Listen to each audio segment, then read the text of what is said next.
Attention, please. You are receiving a pirate radio transmission. On the air for testing purposes only.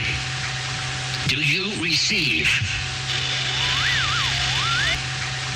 Do you receive?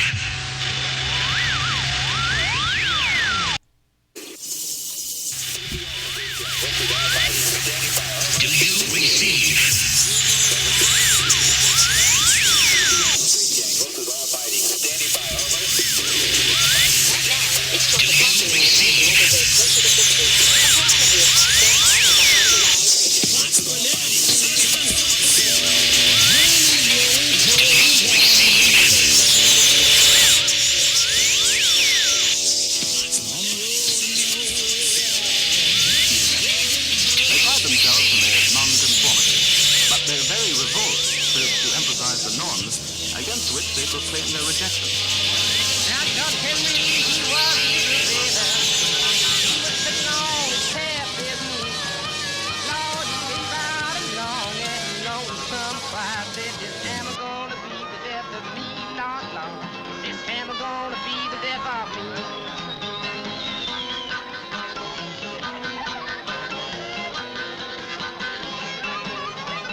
So small, Lord, he laid down his hammer, Lord, he died, yeah, yeah. He laid down his hammer and he died.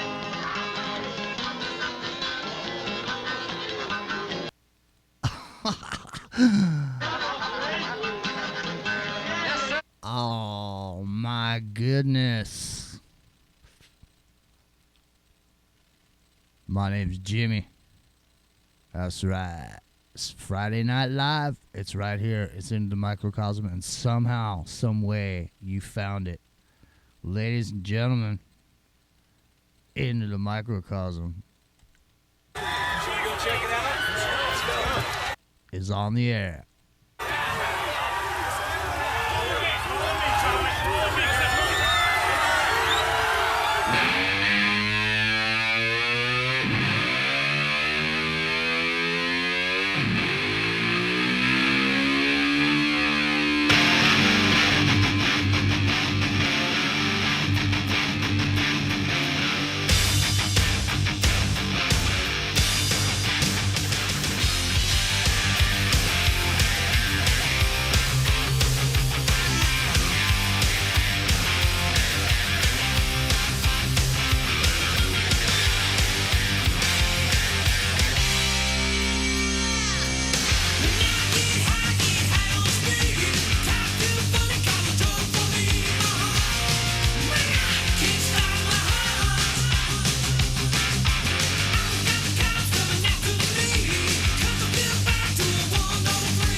established trendsetters among the mod teenage boys.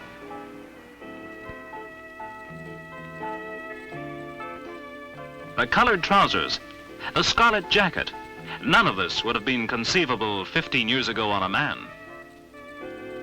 The clothes are distinctive. They are his identifying uniform. They proclaim his assertion and his acceptance of the group mold.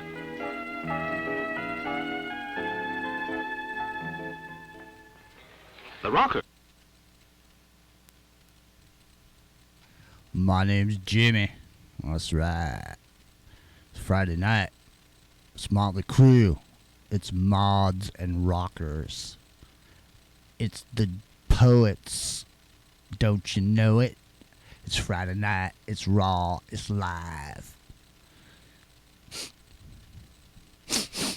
Epic. It smells like fish in here, but I think it definitely tastes like chicken. Man, it's Friday night. Once again, we made it. I think it's those Bohemians in the group. I know, it's Bohemian Grove all up in here. You know, the Bohemians, the existentialists. You know, we got into a little bit of Colin Wilson the other night, which was kind of cool. You know, I'm a big fan of Colin Wilson's work, especially his work on Egypt. Man, you know, we'll probably get into a little bit of Colin Wilson on the tail end of the show over on Revolution Radio. It's going to start in about 30 minutes, ladies and gentlemen. So this is the pre-show YouTube warm-up section. So we hope you're joining us. I noticed there was some activity on YouTube. I set this time frame for this show for 10:30, and when I got there, it said they were waiting. So you know, for the chat room. So I was like, "What?" You know. So apparently, I don't know. It's just setting me for some different time. Like it thinks I'm in some other part of the country. So an alternate universe out there. Yeah, I mean that's what's going on. I mean, no one knows when we're live. There's never anybody here in the chat. Must be. I mean, you know, people subsequently listen to the show because we can see there's a counter there. But you know, I mean, I'm just saying, I'm not real sure. Maybe is there a way for you to see if that little red button is that little red thing that says you're live? To see if you're subscribed to the channel on the right hand side of your on your YouTube screen. Right. No, it actually it doesn't. I'm subscribed, and yeah. Let me see. It doesn't say. It's not indicating on the bill. You know, it should, right? Yeah, like right now, I go over there. I'm subscribed, and I got stuff that was there 6 hours ago. No, but it's not there yet. No, but I mean, when you go and you click on the thing where it says home. And then you look at all the places that you're subscribed. If any of those places are live, there'll be like a little red button there. And it'll be like this red indicator that channel is live if you're subscribed to it. Like on your own page. It has nothing to do with me. But if I'm I'm looking at my page. I left this one. I got a little blue dot, and I click over. And it says live now when I go to the channel, to your channel, but it doesn't show it. Yeah. That's all I want to make sure that at least it's notifying you that it's live on the sidebar there. I don't know, man. You know, I'm beyond trying to figure it out, man. I mean, I like to do these shows because I like the information, you know, and I like to draw the parallels to you know, separate information that has nothing to do with anything else and just put it, you know, in a group. And it seems like other people seem to like our work quite a bit too, Epic. Because I hear a lot of our work that I know for a fact has never even been talked about before anywhere except for on our show. And I hear other people just, you know, spouting it off like it's common knowledge. Right, yeah, I know. I've noticed that too. It's pretty funny. I mean, you know, it may not be the experts in the field and everything, but when you dig up some information, you find it, you hear it, it's never been told before, basically, in another channel somewhere. Like, what the heck? I mean, you know, but then again, Marconi discovered the radio at the same time as Tesla did, supposedly, right? So maybe there's something to that, but I don't know. Well, hey, I prepared I think, a little clip here for those folks, man. You know, hey, send us some give us a thanks or whatever. You know what I mean? Just say something. Give us a heads up. You know what I mean? It's not if we don't even get a reach around, man. You know what I mean? That's how I look at it. It's not a big fat ego seed, for instance. Ego seed. I'll bet you're the kind of guy that would fuck a person in the ass and not even have the goddamn common courtesy to give him a reach around. Right, man? Right? It seems like that sometimes. I'm telling That's you. what I'm saying. A Flipper just came in from from Speculation Island, man. I didn't see him. I tried to look for him this morning. I didn't see him out there. Yeah, he's there. He's ready to go, man. I got to tell you a quick story, man. Over here on the Big Island, you have the resort, right? It's Waikoloa Resort, and that's like the big resort here, right? And so you go down there, and they have this the Hilton, I believe it is, and it has these dolphins, these like dolphins. You pay, I think it's $1,700, it might be $1,300, ridiculous amount of money. To swim. You send your kids down there. They can swim with these dolphins. Right, but these dolphins aren't Pacific dolphins; they're Atlantic bottlenose dolphins. In other words, they shipped them over from the Atlantic somewhere and brought them over here, right? And they spend all day out there in these little lagoons with these kids from rich people, basically. And of course, locals are pissed off about that because they can't go swim with these dolphins because you can't afford it. But we can go swim with dolphins every day for real. Just go out to the beach, right? But it's just kind of an irony. But the thing is, they have this lagoon, and this lagoon during the day, when the dolphins are out there getting pet by the kids, and there's they take out like 10 kids at a time. So imagine this: it just stays $1,300, so you're making $13,000 every time these kids go out and pet these dolphins, right? Meanwhile, everybody else is go play in the lagoon that at night is the lagoon where they keep the dolphins, and so they have like guards posted. And it's this lagoon, and it's open to the ocean on one side, but it's got a net. And there's sea turtles in there and fish and everything in there, and you just go in. There's a big waterfall. You can it's a man-made waterfall, and stand under the waterfall and get the water on your stuff so you can cool down there. And locals all go there. We all go there and stuff and play in the lagoon during the day when the dolphins are out there getting pet by the snobs, basically. What island is this on? Because I think I've stayed. This is a Big Island. Yes, this is Waikoloa Resort. I think I stayed at this hotel, man. Is this the opposite side of what's the name of that? Captain Billy. You know that place? Okay, yeah. So, no, something Billy's is in Kona, Bill. right? Yeah. And then you got to go past the airport going up north the other way. Right. That's all where Waikoloa is. Yeah. I stayed there, man. I stayed there when I was when I was mapping the islands for T-Mobile. Yeah, they got these big steps that go from the hotel down into the water, like it's like Atlantis, right? So these steps go all the way down into this lagoon, and then people, they rent kayaks and boats and paddle wheel boats and stuff like that, kind of like they have in San Francisco, right? So they used to have it when I was a kid. I don't think they still do. Man, there was nobody staying there either when I was there. I mean, it's a big place. I mean, it wasn't like it's a huge resort. Yeah, it's a big resort. It's not small at all. It's giant. It's expensive too, man. Yeah, nice. $1,300 to go play with a dolphin. Yeah, it's nice. But I mean, those dolphins. I hear those dolphins like to sniff the ladies when they come in, and the bottlenose dolphins. Well, dolphins are the most sexually active animal on Earth. More so than humans. Yeah, they get frisky. Big time. And their sonar clicks. They go out there and they can scan, your innards. Basically, when you get in the water, they know exactly what you're all about, male, female, whatever's going on with you, right? And the thing that's funny about them, I mean, they're very intelligent, obviously, but if you ever gone to like SeaWorld or one of these resorts or something like that, there's certain times of day where, you can't see the dolphins. It's because the dolphins are getting it on, man. They have their certain time of day they just turn them loose and let them do their thing. And I have a couple friends who are dolphin trainers and stuff. It was pretty interesting back in San Diego. And one guy from his name was Bill Prickett. Hi, Bill, if you're listening. He's the Seaquarium in London. He's trained killer whales and dolphins. He told me a lot of these stories about stuff with dolphins. It's pretty amazing, So don't think less of your dolphin friends out there. Just remember they like sex too, and that's kind of that's their focus in life, really. It's a pretty good life. Go somewhere around, eat fish, do flips in the air, put up with some snobby kids, and then go get it on, All right, let me get my videos squared away here real quick because we got to get into, hang on a second. What happened to my, fuck, man. I don't know what happened. There we go.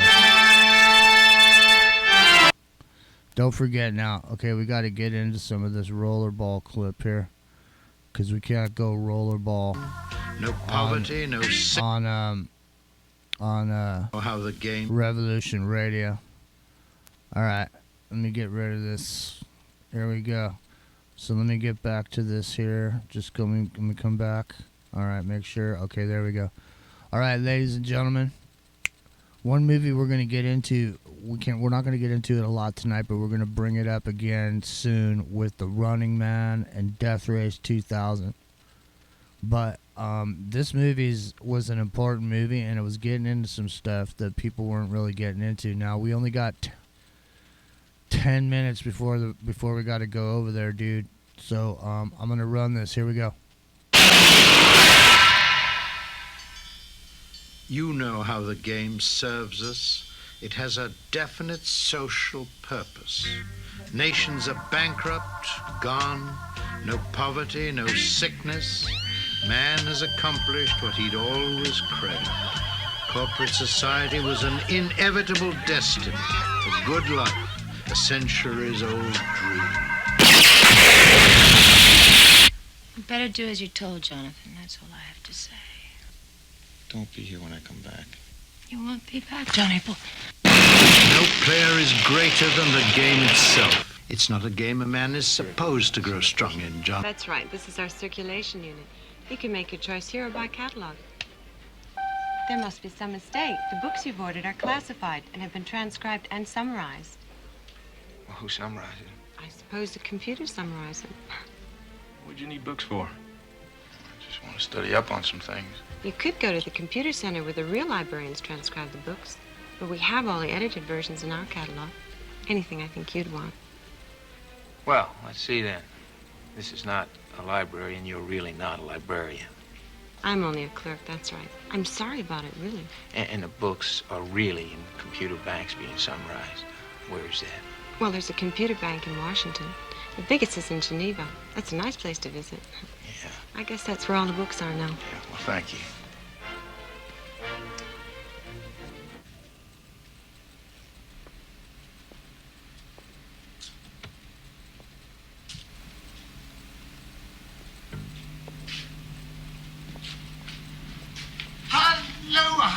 Hello, yes, it is. The famous Jonathan E. or Hardman E. Sorry things were in the mess. The rollerball champion. Wonderful. Not many people come to see us, you know. We're not easy to talk to, Zero and I. We're a little confused again here today. This is embarrassing. It's embarrassing to misplace things. Oh, misplacing data? The whole of the 13th century. Misplaced the computers. Several conventional computers. We can't find them. We're always moving things around, getting... They misplaced the 13th century. That's some funny shit. All right, so we got about...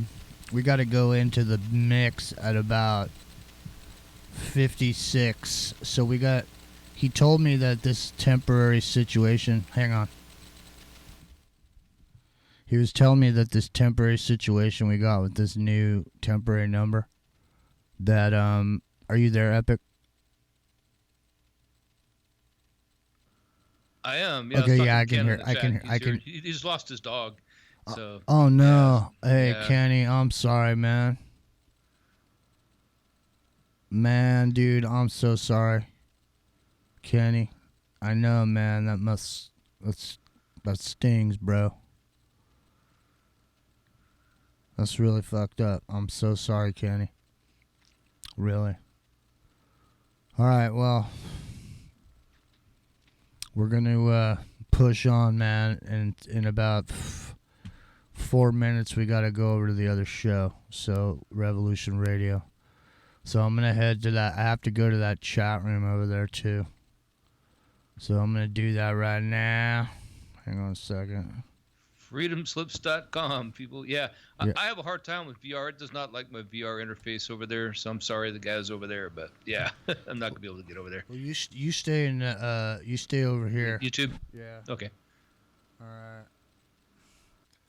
Yeah. So I don't know, man. That chat room over there's I don't know.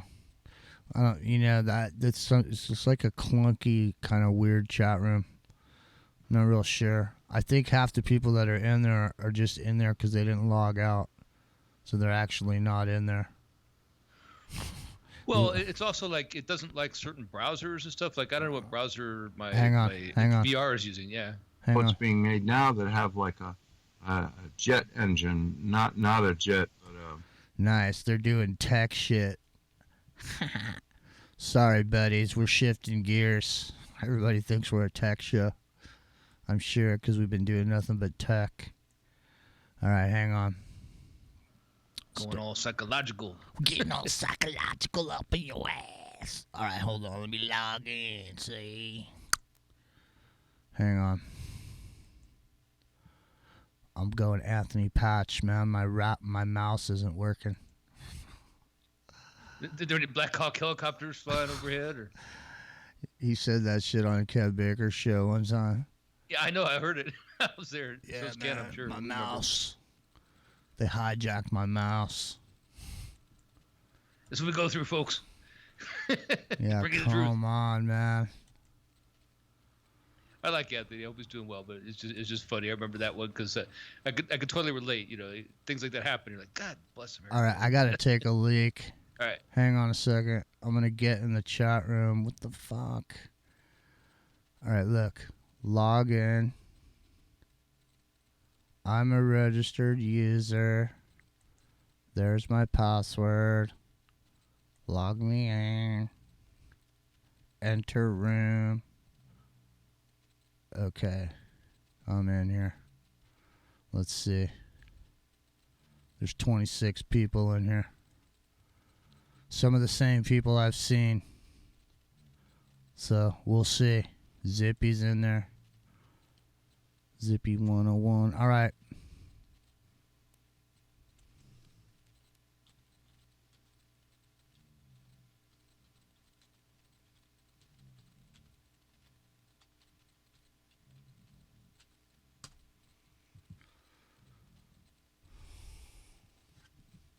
All right. I made my initial greeting. Now I will return to the show setup here. Hang on. All right, now I got to call in. So stand by. Go ahead and mute, Ski, bro.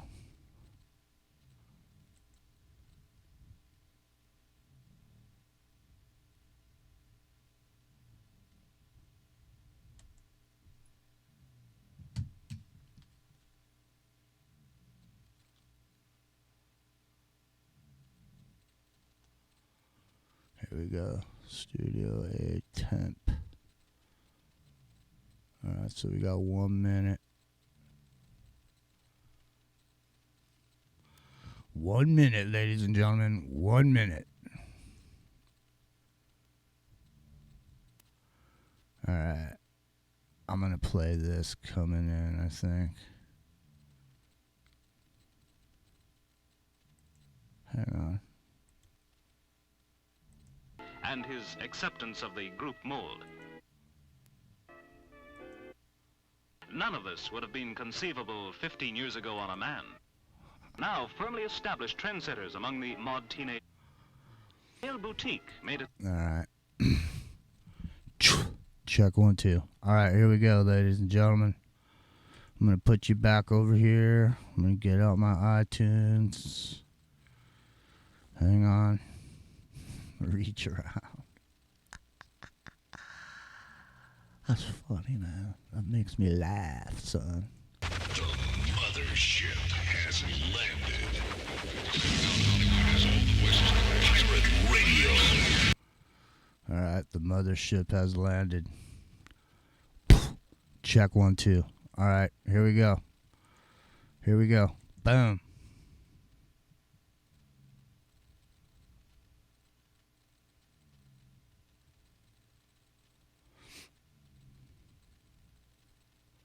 It's not answering.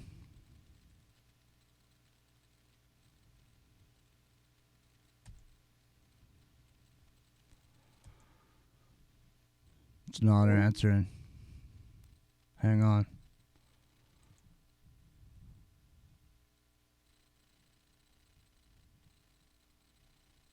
Are you there, Epic? Did I lose you?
I don't know what happened to you, Epic. I can't get you in the call, man. I called you, Epic. You see me on YouTube?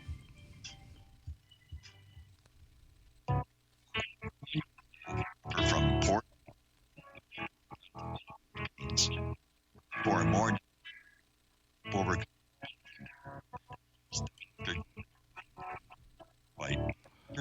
Some fucked up shit, dude. for more hard or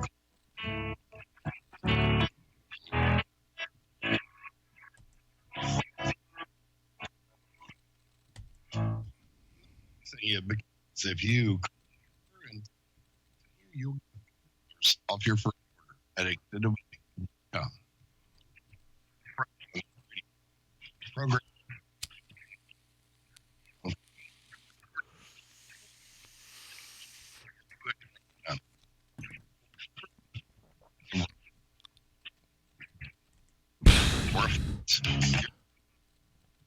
Hey, Epic. I don't know what's up, dude.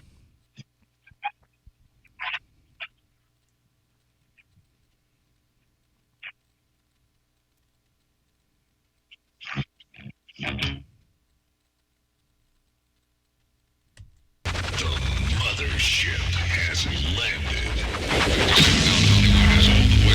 Pirate Radio. Welcome to the jungle. Ladies and gentlemen, live from the broken down, low rent, sleazy, double greasy Pirate Radio Nut Hut Studios, it's time for the very first ever Southern.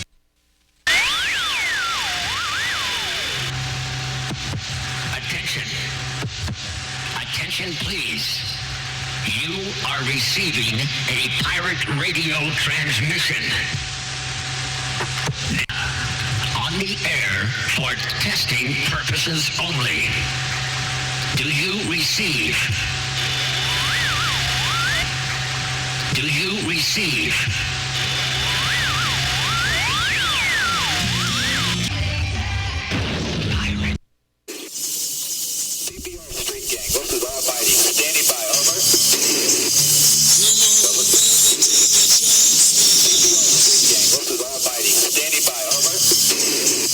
Right now, it's 12 o'clock, Americans, another day closer to victory.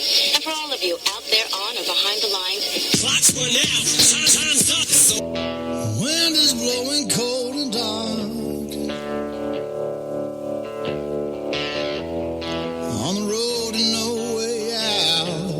Broken hearts, a smoking gun. On the run. On the run.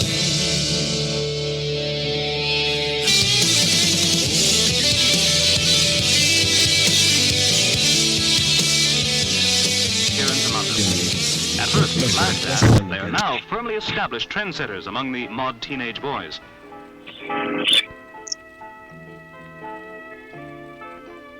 The colored trousers, the scarlet jacket, none of this would have been conceivable 15 years ago on a man.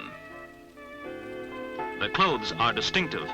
They are his identifying uniform. They proclaim his assertion and his acceptance of the group mold.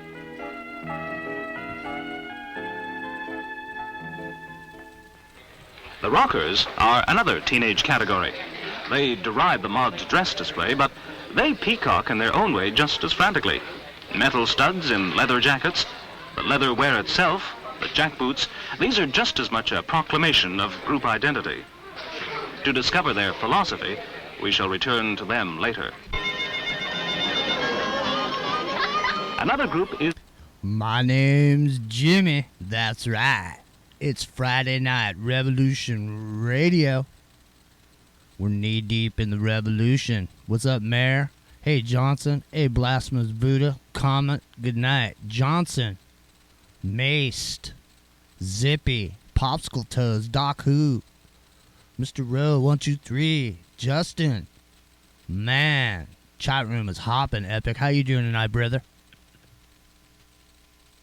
Epic, are you there?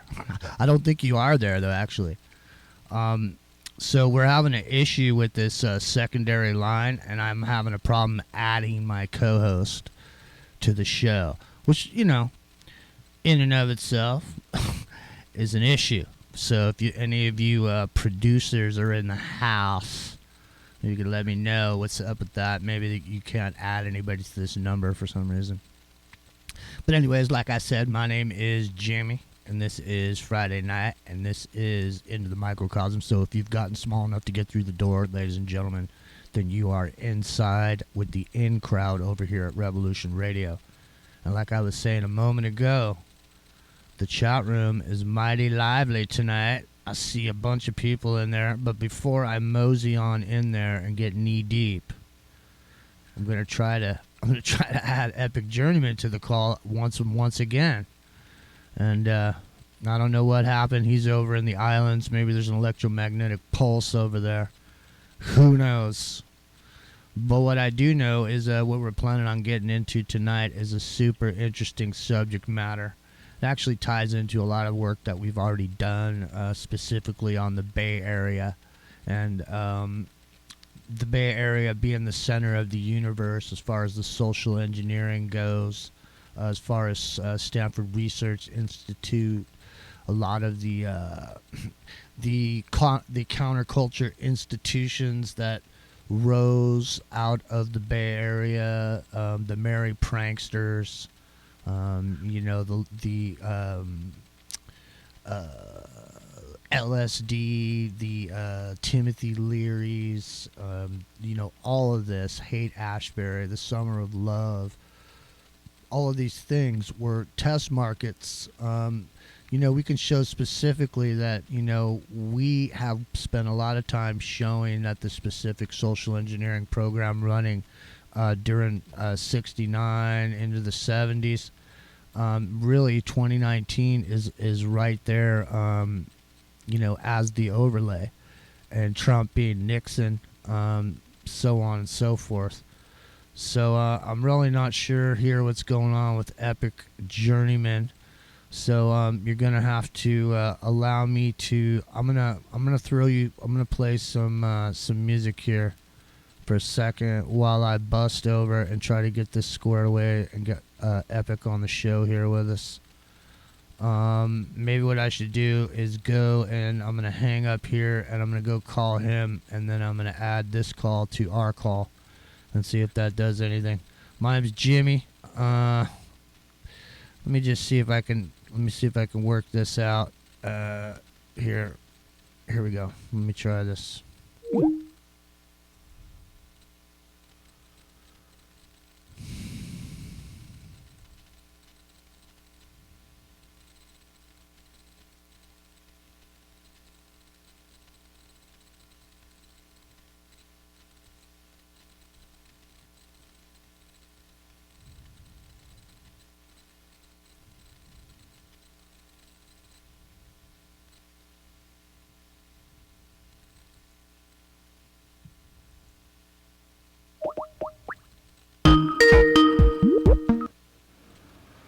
I don't know what's going on, man. It won't let me add you. Hold on. Stay here with me now.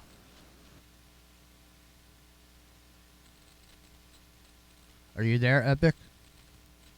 I am here. Okay, stay there. Studio A. Temp. Hang on. Hang on. I know this totally sucks, man. It's not my fault. Can't do nothing about it, man. Studio A temp. Okay, here we go. I'm adding it.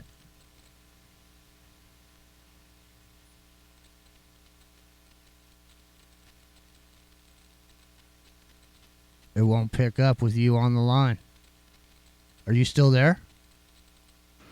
Yeah, I'm still here. And then when I try to call in from outside, it won't pick up with you on the air. Yeah. I got to go back, man. I got to hang up, dude. All right. All right. Sorry.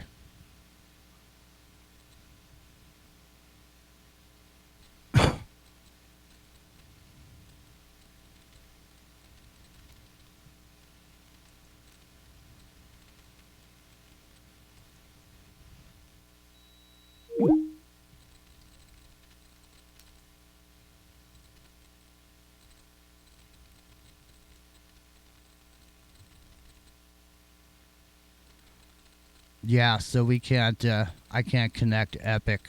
I can't connect my co-host on. So, really sorry about that, everybody. I mean, if there's anybody there in the chat, producer-wise, that can square this away. I don't know if you have to have some, super permissions or whatever to make it fly or whatever. I'm not sure. Let me see. Yeah, car crash radio, ladies and gentlemen. It's kind of a bummer. I was hyped up to do the show. So, alright, well, I'll tell you what I'm going to do then. The show must go on. So, stand by, ladies and gentlemen. We will get this thing rolling here right away. I'll tell you what we're going to do now that this is going on. We're going to do this. Here you go.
Kerouacs lived in rented whitewashed houses and upstairs apartments in Lowell. Jack was a shy boy. He invented Drunken boat, Rimbaud. And he looked up and he said, "You're a poet." And that's how we met. We ended up in my room. Little freezing room in Greenwich Village.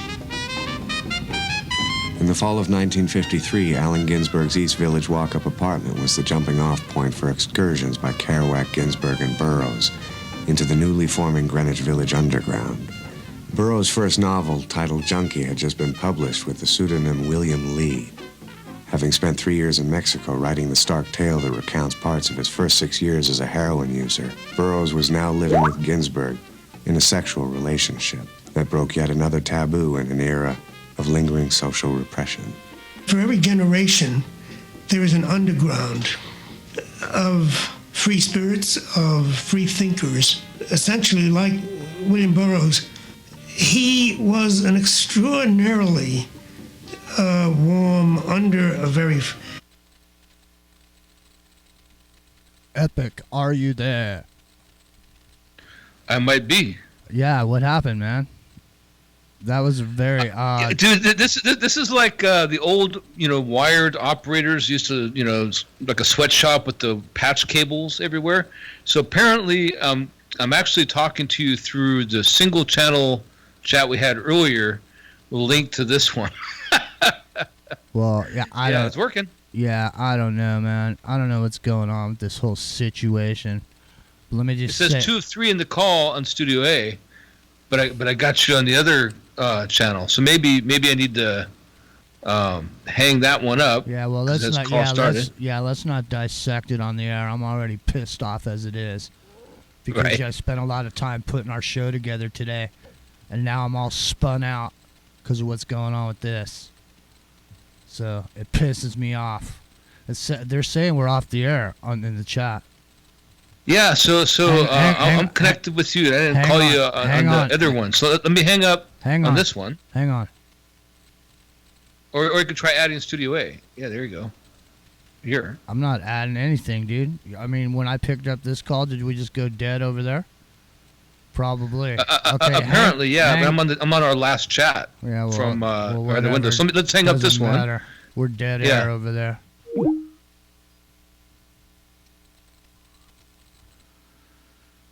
Yeah, no sound is right. Exactly. No sound. Hang up, dude. Just hang up altogether.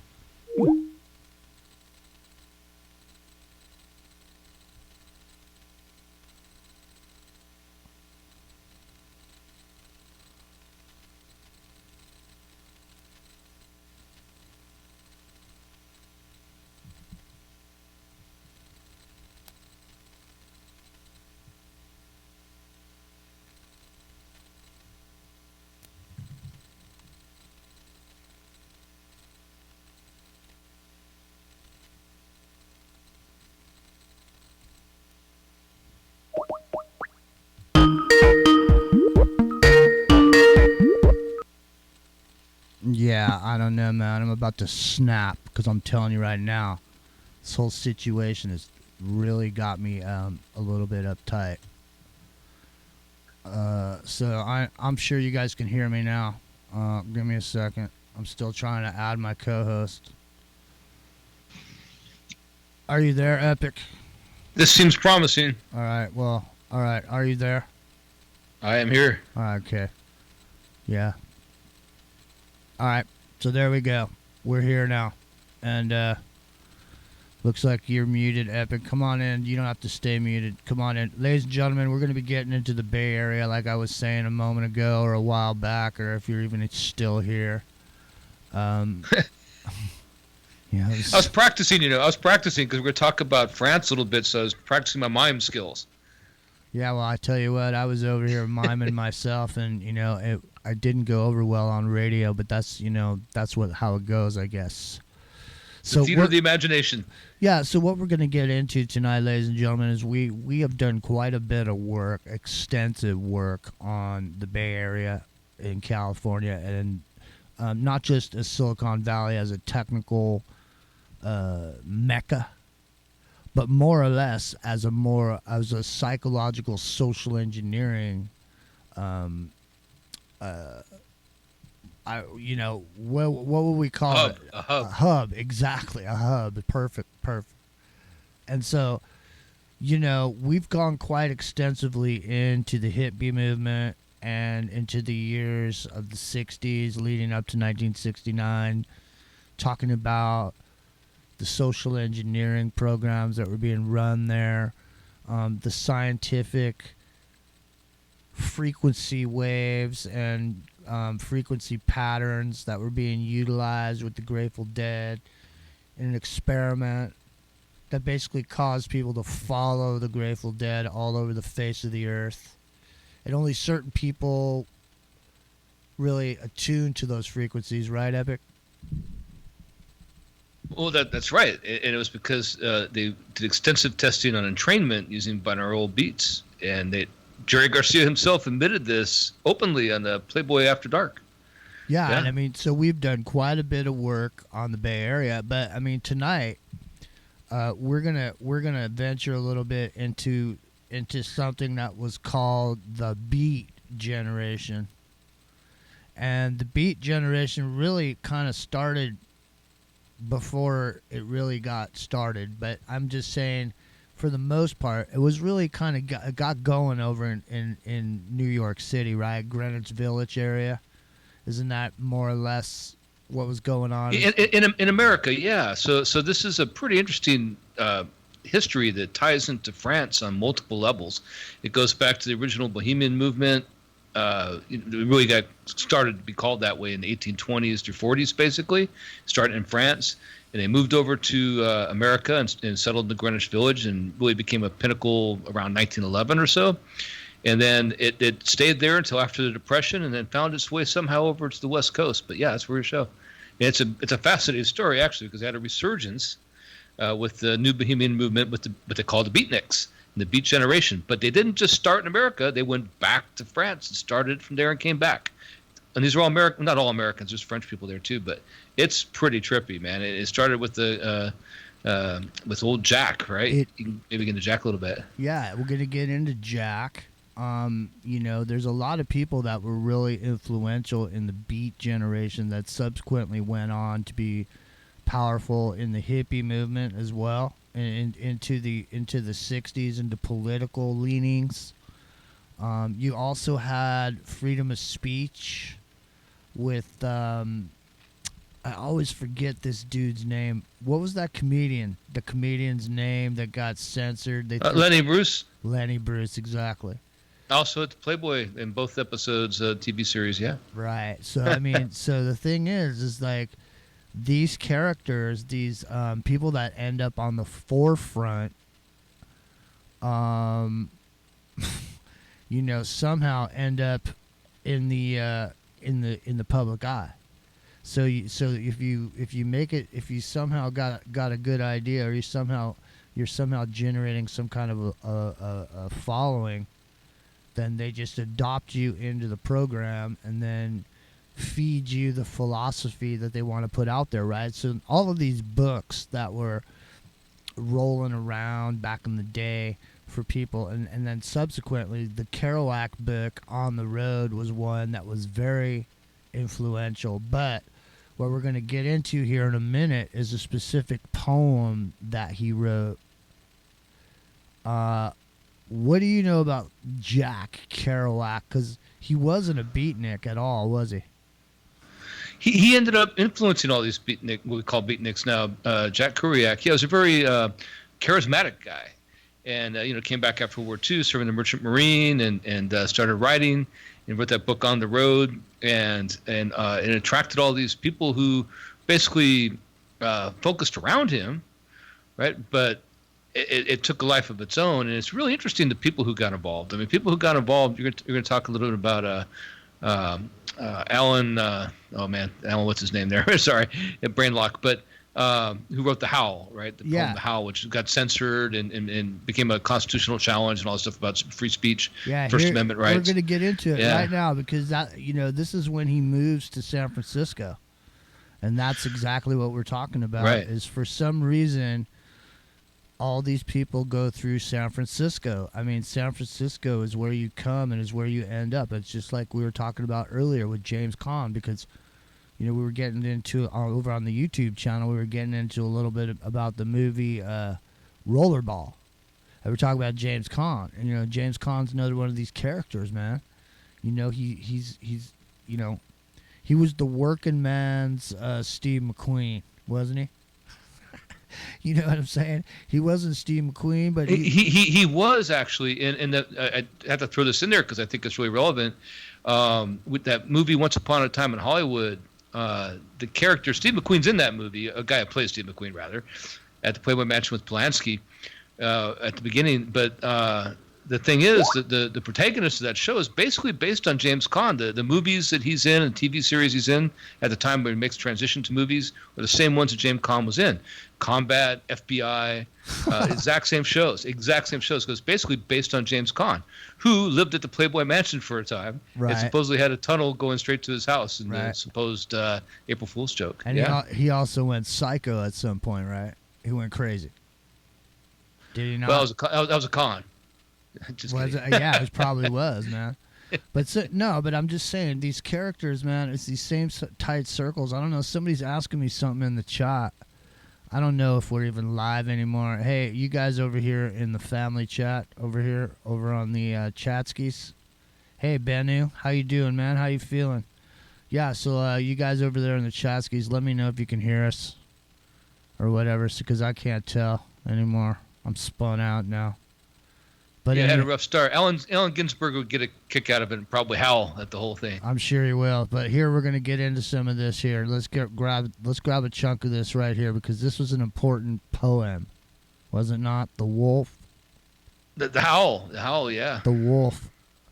Arriving in San Francisco in August 1954, Ginsberg got a job with a marketing research firm and moved into a Nob Hill apartment. The job didn't last long, and in early 1955. He entered graduate school at the University of California in Berkeley. That summer, he began work on a new poem. I saw the best minds of my generation destroyed by madness, starving, hysterical, naked, dragging themselves through the Negro streets at dawn, looking for an angry fix. Angel-headed hipsters burning for the ancient heavenly connection to the starry dynamo in the machinery of night. Ginsberg titled his creation Howl.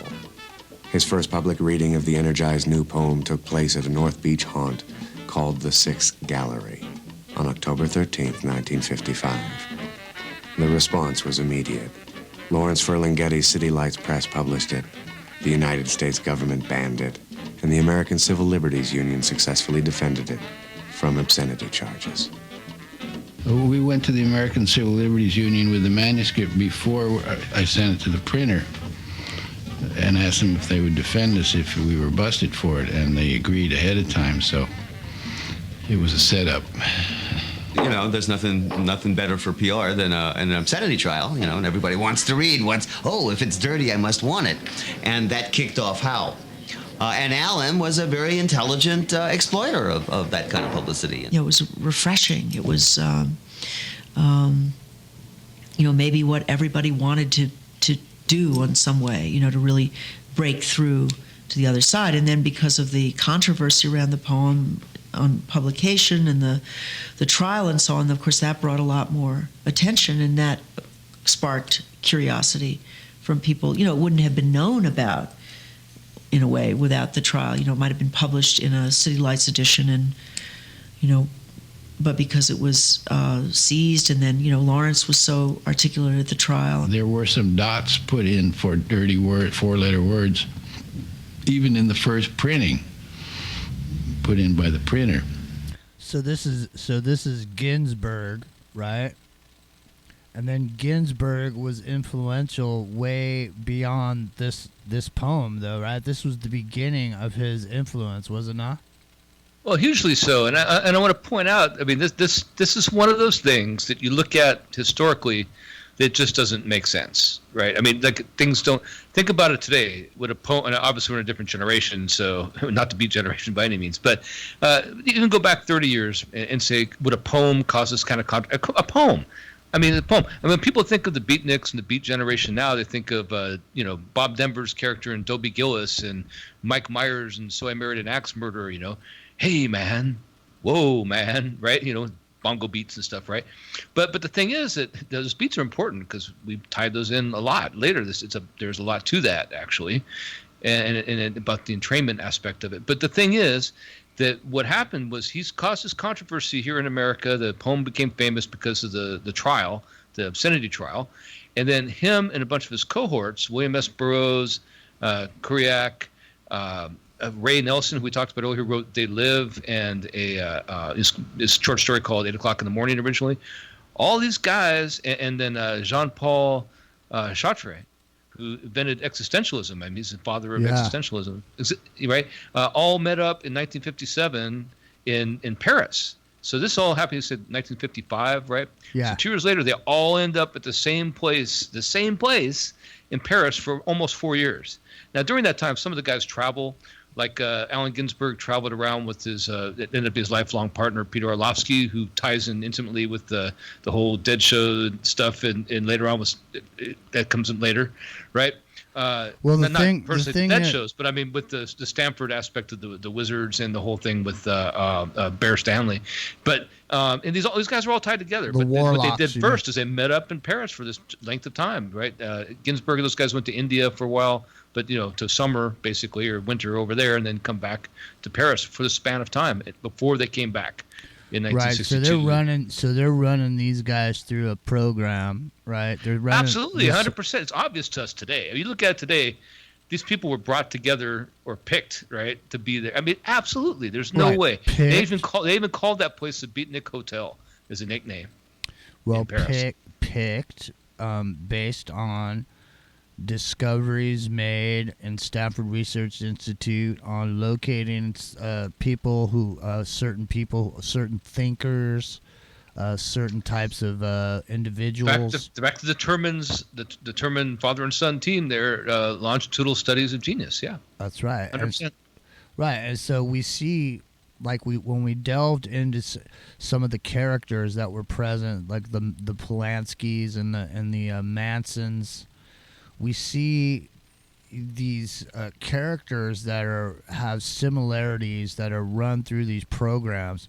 So Manson happened to be somebody that ran through Boys Town. Now, you were the first person that I heard bring that up, and now all of a sudden some cat on this other show last week was basically running through all the research that we had done like they had put it together themselves. And so, but the point is that Manson was run through a specific type of a training program that we see telltale signs of coming out of different individuals throughout the counterculture, don't we? Well, going back to this beatnik movement, almost the exact same character. And I'm sorry, I think he's still alive. He's done some interviews recently, not recently, but within 20 years ago or so. His name's Greg Corso. Right, Greg Corso, and he was working at this club called the Pony Club, I believe it was called, and Ginsberg became fond of him, was attracted to him. He was a heterosexual guy, but he just got out of prison. He spent all this time in prison, and not a lot of time, but enough to be acquainted with the ways of prison, and was kind of like latched onto by Ginsberg for his talent. His talent, and urged him to be a poet. Right. Well, here's the thing: who does that sound like? Right, who exactly does that sound like, right? That sounds like Charlie Manson. It exactly sounds like, yeah. So you brought these, so on one side, you have somebody who's brought up through an institutional process. And even Orlovsky worked at a mental institution. His mom went crazy and all this stuff. So did Ginsberg. Right, and they got these high IQ. Ginsberg's mom, that is, yeah. They got these high IQ, outside-the-box thinkers, these creative thinkers that have no mommy and no daddy. And they get thrown into these situations, and now they're in the system. they get a hold of them in the system and they train them. I mean, there's one moment where Charles Manson said, "Well, I used to be smart until I learned that I shouldn't, that I'm stupid." Right? I used to be. He smart. went straight from Boys Town after he escaped. He stole a car. He was put in Washington D.C. In Washington D.C. in a federal program, right? and that you can attribute a lot to that. Once you go into federal program, yes, it was a boys' school, like a reform school kind of thing, military school. But what else can that mean? It also means you're being watched by the institutionalized federal government. Right. So they got their eye on you, and they say, "Hey, we see this Charlie Manson. He's got a high IQ. He looks like he might be a comer. Let's get him in. Let's get him into the situation." So they put him in. They get him in. They start schooling him. They start training him. They start teaching him all this stuff. Teach him how to play guitar. Right, and it's not just him. Put him in the same cell with the old what's his name from Public Enemy #1 at the time. He's in a class with about 50 other people that are all put him in learning. Terminal Island next to Timothy Leary. They're all learning the same things, and so we see these same. Man, it's like seeing the Catcher in the Rye in every shooter's duffel bag. Right. And Mel Gibson making fun of it in his conspiracy theory movie, basically. Yeah. Yeah, but it's not a joke. I mean, it's not a joke. No, it's not a joke. It's not a joke. It's not a joke. And certain people are literally entranced by that story. Not only because it's used as an entrancement method, but there's people that just read that story that story has a striking impression on them that lasts them their whole lifetime. For whatever reason. So where do these books come from? Where do these writers just appear? Where did Shakespeare come from, man? How did Shakespeare be the guy that ended up being the writer? Because I personally don't even think Shakespeare was a single person. I think Shakespeare. Most people don't. I think it's the Rosicrucians. Yeah. Well, I just think it was a funneling method for the social engineering of the day. In other words, Shakespeare was the same as NBC. I think so. There's a whole bunch of writers and a whole bunch of promoters and all this. Right, exactly. People making costumes and building stages and all this. You know what I mean? Shakespeare was just a name that, basically like a bullhorn with the name Shakespeare on the side of it. But anybody, right. You know what I mean? But anybody could be saying, the words. Yeah, it's like if you watch Quiet Riot, the band now. It's not Quiet Riot anymore, right? Most of those guys are gone now, right? Right. But they're touring with the bass player. Well, I actually played a show with Quiet Riot. I supported him in Salinas at Sherwood. Oh, right Hall. on. Yeah. And a friend who was roadie for them too. Yeah. That was a good show, man. We had fun. We got in a food fight with them. Oh, right on. I heard the lead singer in VH1 talking about how they still have groupies. This is 20 years ago, or no, 10 years ago. He's saying, "Yeah, it's great. We still have groupies, but the problem is they're the same ones we had in the '80s." Well, ground control to Major Tom. Let's make little levity there. Sorry. The past, present, and future are all happening in this exact moment, and let's make it happen right now with some Jack Kerouac. Let's find out a little bit about On the Road, man. Because listen. Let me tell you something. There's some key people that are around, okay? So, for example, if you're an actor and you're down in Hollywood or whatever, the good actors, the great actors of our generation, they all read Kerouac. You know what I'm saying? They're all into Bukowski. I mean, that's why they made that movie Barfly, because of Bukowski. I mean, everybody... It's their in, yeah. It's like a password. Yeah, but I'm just saying, a lot of the actors that we find to be super popular are all into the philosophies of some of these people, these counterculture writers, these writers that were down in the dirt, the grit. Hunter S. Thompson was somebody that happened a little bit later on, but like that, right? So, but where do we get? Who puts these writers and this counterculture stuff out there, and where did they start from? Well, we're saying that comes right out of Stanford Research Institute, man. And they have different types of people that are trained in different methods that end up in different segments of society. But when the time comes to do your mission, you're going to do it because the woods are dark and also deep, and you got miles to go before you sleep, you know, and somebody calls you on the phone and you all of a sudden go take care of your mission. Because that's what all this stuff's about, man. This whole counterculture. Listen, Carlos Castañeda, where did he come from?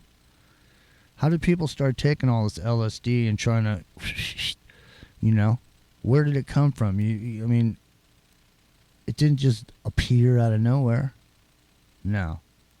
It was definitely an experiment to begin with, a subsequent experiment to the point now where people are even, here in the Silicon Valley, microdosing. On the evening of September 4th, he picked up a copy of the New York Times and read Gilbert Milstein's glowing review of the book. Its publication is an historic occasion insofar as the exposure of an authentic work of art is of any great moment. Thus began a period in Jack Kerouac's life that was both a dream and a nightmare. Down the road, I think, is why it took off so, or why it was so wonderful for everyone, because it was so upbeat and so appreciative and so glorifying all the, you know, the rivers or the trees or the hobos or all life, and he could express it so well, and yet all the time he thought it was a sin, you see, to appreciate like that. That's why he wanted to go off by himself all the time, and really just to avoid the temptation of enjoying sensory pleasures, because that was sinful. And Neil as well. Guilt, you know, boy, they had just PhDs in guilt. William Burroughs' milestone novel, The Naked Lunch, had also just been published, and together with Ginsberg's Howl and Kerouac's On the Road, the Beat Generation literary movement was on the map. But this exposure also meant criticism. Conservative writers blasted the movement and reduced it to petty stereotypes, even labeling Jack Kerouac king of the beats. And a life photographer posed a young model, a couple, with a pretend baby in what they called a typical beat pad. Now, why did they do this? It had nothing to do with the way real beat couples were living. The article, in a not too guarded way, suggested that these were really bad people and that something should be done about them. And then in addition to that, tried to make them as ridiculous as possible. They just were wild against it, and I thought, you know, it's probably hypocrisy. They probably do all this stuff, and they're afraid they're going to get found out because Jack has brought it all out in the open and how people really behave. Our generation was terribly hypocritical.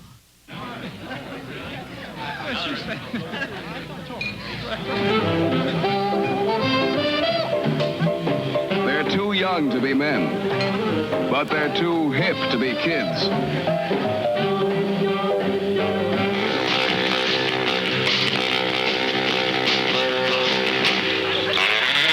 Come join the world of the hipsters, the beatniks, the sickniks.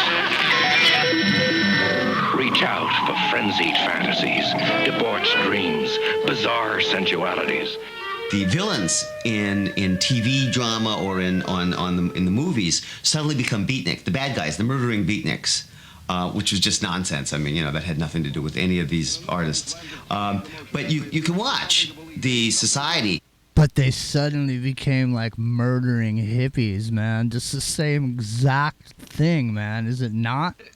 It's totally exactly the same thing, the same operation. And I want to point out, too, that William S. Burroughs wrote Naked Lunch at the same time that Allen Ginsberg and Nelson and all those guys were just talking about, and Chartres were all there at the Beatnik Hotel in Paris in that 1957 to 62 time frame. I mean, so it was at 57, I believe, is when all this stuff kind of came to a head. And they actually helped him. It was a bunch of short stories he put together to finish that book.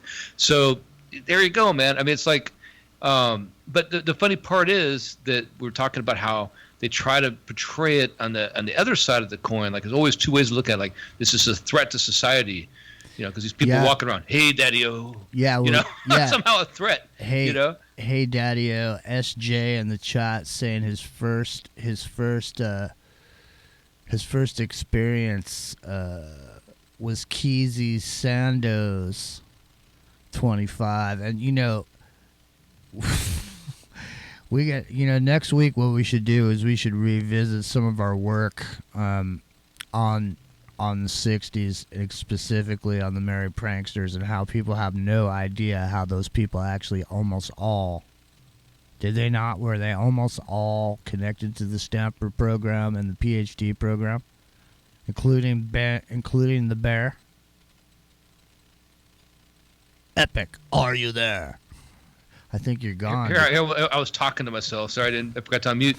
Yeah, the thing about that is that they are all connected, and they're connected in a weird way, just same way with the people today that are connected through there. It's not that they graduated from Stanford necessarily. It's that they were in Stanford's PhD programs, or were brought into Stanford, and they graduated to real life, basically, They and dropped quit. out. Yeah. Right? They dropped out. So, but did they drop out, or is the real program?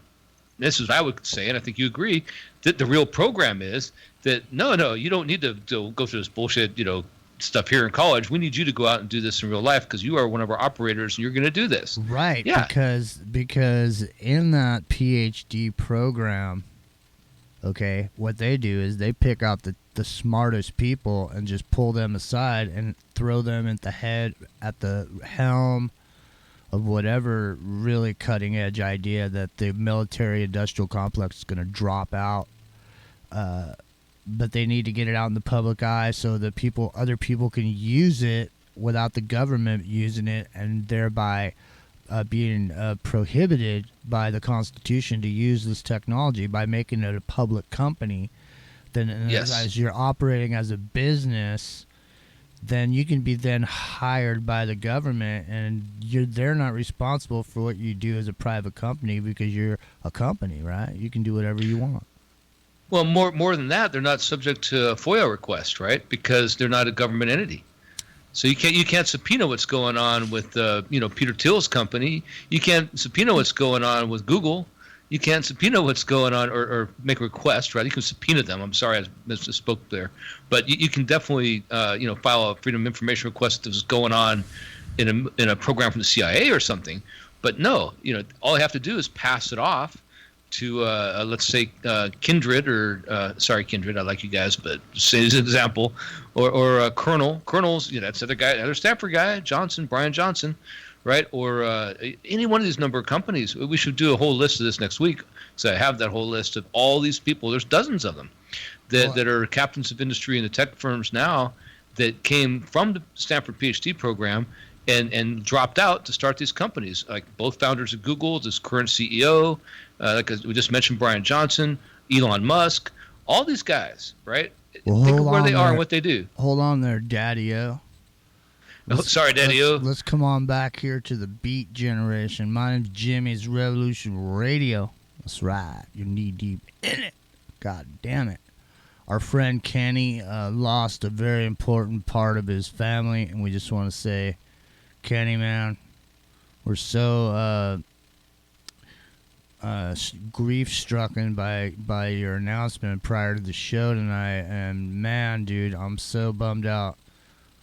Really bummed, man. But ladies and gentlemen, let's roll over to the Chatskis and see what is going on over there. So hey, Anonymous. I can't see past your name, but it looks like 33. RD7. Hey, Benny, I hope you're doing good, man. Hope you're feeling better. Regula. Many prayers going out to you, Benny. Hey, Regula, it's really great to see you. Comet Dirt's in there. Johnson, what's going on? Wall E. I need input, man. Input. Dave Scott. SJ up. Justin's in there. Blasphemous Buddha's in there. Zippy 101. Popsicle Toes is in there. Freezing Toes. Me. What's going on, me? Yeah, so I mean, yeah, shrooms. But listen, the thing about this is, this whole counterculture was programming, and all the books that were put out there, all the materials, all the Aldous Huxley, the Doors of Perception, the Carlos Castaneda's, getting everybody to get peyote out. All of this was, I've got tape of Timothy Leary thanking the CIA for creating the counterculture. I mean, it's the Grateful Dead road manager Steve Parrish said that they were working on experiments for the company, man. The company is what he called it. The company. You know what I mean? So, anyways, what we're talking about right now, though, is the beats, man. The beat generation. And we're knee-deep in it. May Street. That's right. All right, May Street. Here we go. I'm going to hit back in here to hear some more of this. See these people as a threat. Now, with a gun above your head. Something's going on here that I don't like. Looks like a commercial. Your head, you realize I could empty out your brains. Agreed? So these beatnik characters, these beatnik characters are like, he goes, you realize I have a gun, and I could empty out your brains. You never see a picture of Jack Kerouac or myself or Gary Snyder or Lawrence Ferlinghetti or Gregory Corso or Allen Ginsberg wearing a beret, dark glasses, having a goatee. Jack Kerouac became this entity that the media generated, and it wasn't him. So I just want to hold the horse right here for 1 second. You know, here's the thing. We're putting forward that this whole thing is a program. It's like, what do you got right now? What do you got right now? You got hipsters, don't you? You got a whole group of people that's, you know, quote unquote the hipsters. You know, what do they got? Beards? They used to have goatees. You know what I'm saying? I mean, none of this, I mean, just what we played at the beginning. I'm going to go back to that tape that we played at the beginning of the show because I'm sure no one was paying attention to it. Oh, hey, Dirt. Man, don't get me started. You know, I'll play all kinds of stuff, man. Plus, I was there, Dirt. Literally. Seriously. But anyways, yeah, so the Rebels, a journey underground with these writers, the New Bohemians.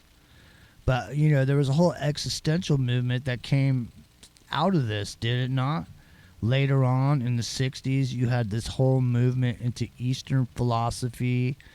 And you had, these guys were sort of the forerunners, like you were saying earlier, right? Because they made a trip over to India, but then you see these pop culture icons, and subsequently the Beatles going over to India, you know, and then they're coming back, you know, after they saw the Bhagwan Rashami, I can't remember the guy's name or whatever, but you know, they came back and they were like, had a whole, you know, long hair, and, you know, their whole vibe had changed and everything had changed, right? But the thing is that it all comes back from these original characters that were sort of grouped up and sent through around, you know, a program like we discovered with these other guys, the guerrilla theater, you know, the Chicago 8, right? When we looked at the Chicago 8, what did we see? All those guys in the Chicago 8, where did they go? They went through a program together. Where did they go to? Didn't they end up in some go ahead and explain about the college that they went to, or the university that they went to in Israel. Well, yeah, two of them went to Hebrew University in Israel. Yeah, and the other ones, you know, they all come to different places, and then they end up going. Both of them go to Hebrew University in Israel, you know, from disparate parts of the world to go there. Then ended up in Cuba together, basically, right? And this is also something the Beatniks that we talked about did as well. Ginsberg and Orlovsky and half these guys also went to Cuba, and all those guys were fond of Marxism at some level, but, you know, they paint Marxism as the enemy, and that's why they paint them as such bad, terrible people. But it was the idea of this existentialism movement, which was started by Sartre, which was there in 1957 in Paris with all these guys. They were all there. Like, they literally deployed from there. All right, well, listen, we only got a few minutes left. But you know what? For Dirt, when we come back on the other side, Dirt, when we come back. So, Dirt, I used to work at a club called the Keystone Palo Alto. So there's Keystone Palo Alto, Keystone Berkeley, and Keystone San Francisco. So Jerry Garcia played at our club, you know, at least once a month, but the Dead played there many times. They're friends of the family as far as the club was concerned. So, I've been involved with the Dead and shows, and if I said hundreds of shows, I wouldn't be exaggerating. But what's interesting is when at the time when I was working when I was working around it, I did not like the Dead at all. I could not stand the Dead. But then subsequently, as I got older, I eventually started liking the Dead. And so that was what was interesting about what we had found out about, some of the technology that was actually being utilized by the Dead to create some of the sounds that were actually coming out. And it was funny because a certain, out of a certain amount of people, only a certain amount of those people are actually people that could be hypnotized. Right? And so it's the same with the Dead music, that only certain people have the ability to be attracted to those particular notes or that particular phrasing or that particular tonal quality that happens with the Dead. And, believe me, I've seen some great performances by Jerry Garcia Band. And so I love the Dead, man, now. And, even though I do realize, what was going on with it, but, that's kind of why I looked into it. Because it's interesting. I mean, if you understand what we're saying about entrainment, and you're understanding what we're talking about the company creating the counterculture and these books and philosophies that were passed around to people that were in the public eye, or people that were promoted into the pop culture iconism that was created around a lot of these performers and these people that were around. Like you were saying earlier, a poem causing this much of a controversy. I mean, man, I'm gonna come back for you, Dirt. When I come back, I'm gonna come back and bring back some Bob Weir talking about the show that didn't happen, where they were they played in a studio and people someplace else thought they were seeing a live Dead show, and they were not live. My name's Jimmy. It's in the microcosm. I think we got 2 minutes before the break. I think this break starts at 56. So hopefully you guys will stick around for the second hour. We're going to get more into the subject matter at hand. And I'll go dig up Bob Weir for you, Dirt. And I'll drop the link ski in here. All right, so ladies and gentlemen, don't forget we are self-supporting, and if you can help out in any way, we'd appreciate it. If you can't do anything financially, well, please share and let people know about the great content that goes on here 24/7, 365. And the revolution is running, ladies and gentlemen, right here every single day. And that's through the good grace of the listeners who support us. And we can always use the support from everyone, no matter what that may be. But preferably at this point, I think we could use a few bucks. So if you got a few, let us know, and head on over to freedomslips.com. You can make a donation over there, and you can get a gift with that. It's kind of like public radio. And if you don't have anything, maybe you could share with somebody, and then they'll come over here and they'll like what they hear, and maybe they'll have a few bucks, and ba-boom. Everybody benefits. So we'll be right back after a word from something. I'm not real sure what's happening at the top of the hour, but I do know this. My name's Jimmy, and we're going to be going over to the journey to the underground, ladies and gentlemen, the underground, a new kind of bohemian, the Bohemian Grove, outside of the Grove. The new Bohemian's epic. I don't hear anything. Do you? Do you hear any music or anything? Maybe we're talking. I don't hear any music either. I hear Simon and Garfunkel, The Sound of Silence. The Sound of Silence. Well, maybe what it is we're not going to hear anything over here. So we could be talking over the break for all I know. So best thing for us to do at this moment, I would say, is exit stage left. Yep, give me a couple minutes. I'll be back. All right, see you in a minute.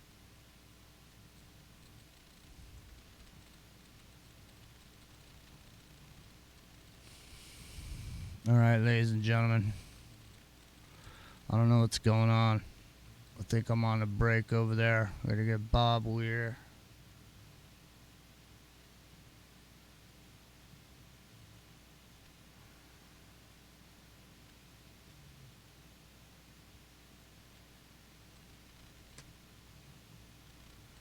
See if I can get it.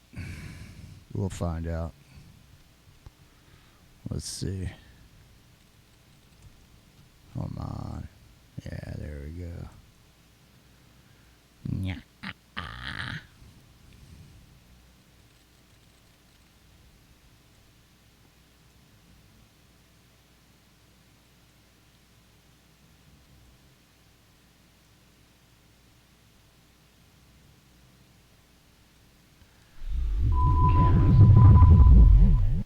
Boing dong.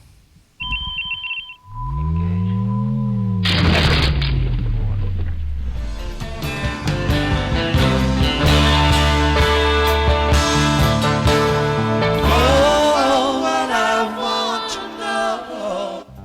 How does the song go? Come here, Uncle John's band by the riverside. Got some things to talk about here beside the rising tide. Come here, Uncle John's band, playing to the tide. Come on, alone, go alone. He's come to take his children home.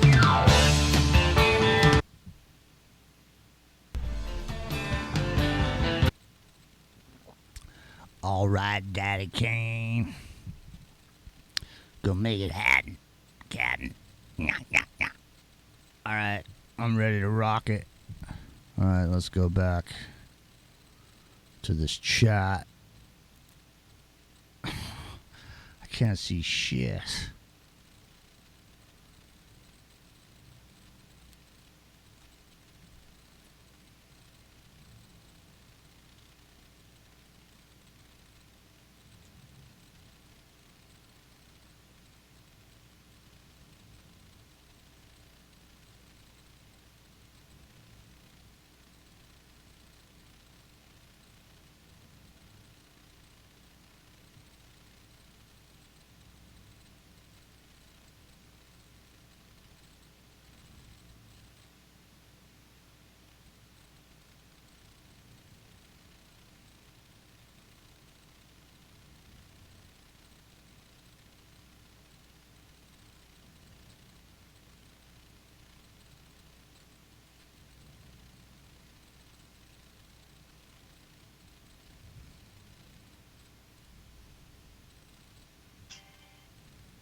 All right, well, I have no idea what the fuck's going on.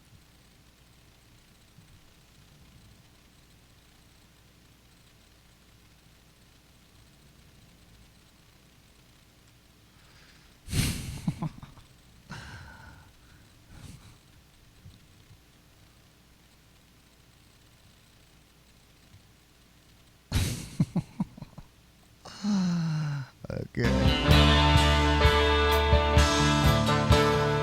Oh, what I want to know, how does the song go? Come here, Uncle John's band by the riverside. Got some things to talk about here beside the rising tide.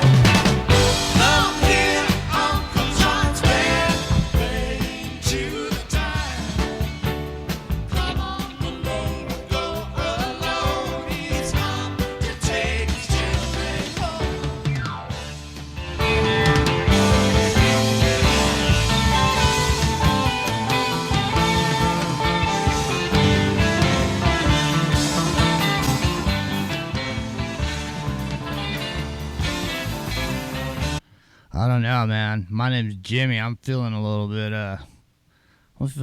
off my rocker, man. That's the dead Uncle John's band, isn't it? Oh, yeah.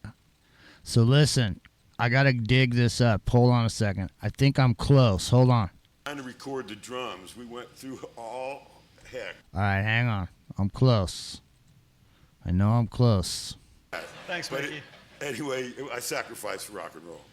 So another thing I don't know if you remember this, but we went to this show in Lakeland, Florida. You know, when I was looking at the passes, I remembered that. No, I think it's right here.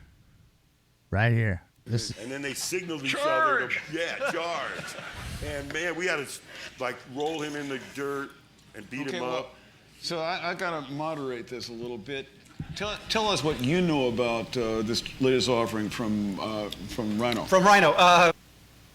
So this is not the legendary Cornell University. We don't have those tapes in the vaults, and so until we do, we can't. Okay, Dirt. Okay, everybody over in the chat. Now, here is Cornell University. Remember that, Cornell University. That's right. Now, listen. This is Bob Weir. Okay, he's not joking. Hold on, I got to get back to that Chatskis. Revolution Radio. If you want to be a Revolution Radio in the chat, you can bone on over there, and it's freedomslips.com/chat, I'm pretty sure. But, okay, Dirt. So here we go. And anybody else, here, listen to this, because, you know, this ties into what we're talking about. We've talked about this, and you've heard it a million times on a million different shows in the alternative media about wireless technology, about the ability to mind control people with frequencies and all this. I mean, the triangulation that was going on these big 50,000 watt towers that were owned by Disney, they were utilizing technology, and they literally made people believe they were at a show. And here it is in his own words. And I'll drop the link in the chat for this video. Talk about that. What Cornell show? Well, the Cornell. Oh, the Cornell show. Well, you know, come on. It's been a long time. I think it's unclassified. Okay. We can let him know that I think it's unclassified. Never happened. What the deal is that legendary Cornell show never happened. It is true. You know, we never wanted to tell a lot anybody. of folks think they were there. All these folks. If you think you were there, just ask yourself, were you in a 7-Eleven or a Burger King or something like that, and somebody came up to you, somebody from the company, came up to you and said, hey, wait, you look like just the kind of guy who might dig this hat. And it was sort of a kind of a well-made, sort of semi-elegant tinfoil hat. And if you people would put it on. Style at the time. Well, this is the first time we're ever talking about this, man. Well, They told us it's not not to talk classified about it. anymore. We can talk about It's it. been 35 years. And- Wait, is the CIA? It They're was- gone, right? Oh, no, they know the company, everything. man, the company. That's right. They're listening anyway. It don't matter now. What? They hear everything, right? So the company had us do. We were playing. We were playing over here in San Rafael at Front Street, our studio, and it was a very successful experiment. People still to this day think that concert actually happened. They enjoyed themselves too. And they enjoyed themselves time. thoroughly, and that's the great thing, man. That's a good thing to use mind control for, to Yeah. make people have a good time, I think. Absolutely. I mean, if you're going to have a good time. Where's the downside there? Everybody thinks that you guys played great that night too, Yeah. man. Yeah, good memories. We didn't even play that well. that was the play where? Hey, man. What's wrong with a little mind control as long as people are having a good time? There are so many things there, and you're hearing it here first, folks. I'm telling you, nobody's ever said this before in this way. I guarantee you. Okay, number one, it's Cornell University. Now, if you're in the conspiracy at all, whatever you call it these days, right? There's one thing you're going to know about Cornell University. Cornell University is where Dr. Frey, F-R-E-Y, right? Dr. Frey did his tests on voice-to-skull technology. It's well documented. He's on the record. You can go look it up. You can go watch a million YouTube videos on it. He is the guy who pioneered this in America. It was done elsewhere before, right? Cornell University. This is where this concert supposedly took place. Number two, the tinfoil hat, the well-made hat. Well, there's something about that. There's a connection to be made here. We're talking about these beatniks, the Beatnik Cafe in Paris, right? And all these people were there. Who came in there? Ray Nelson, the guy who wrote They Live, right? The guy who wrote They Live. You know what he's famous for? He's not famous for They Live. He is now, but before, it's for making the propeller beanie. The propeller beanie. That thing you put in your head with the propeller cap, right? The original tinfoil sci-fi hat. The original guy. Now tell me, psychologists. Well, not only that, isn't but not only that, intentional. but They Live was about beaming signals into people's skulls. In your brain, yes. Like Dr. Frey from Cornell University. 100%. So, I mean, there, you know, I mean, there it is. I mean, and if you guys want to see what we did, our work that we did on the frequencies and the standing waves and Epic, the Moyer patterns, that was, I mean, all that, the whole structure of the whole thing, it's built. It's a machine. It's built. I mean, even if you look at Phil Lesh's bass, man, the internals, you know, where, I mean, that was built in the Silicon Valley. Limbic, yeah. Limbic guitars. I'm just saying. Limbic, I'm sorry, Limbic. Limbic. Yeah, no, but it was built. I'm just saying, it was built and had electronics in it that had Silicon Valley, you know. So my name's Jimmy. That's the Epic Journeyman. Into the microcosm tonight. We're talking about the Beat Generation, but we bounced over to talk to the Grateful Dead for a second.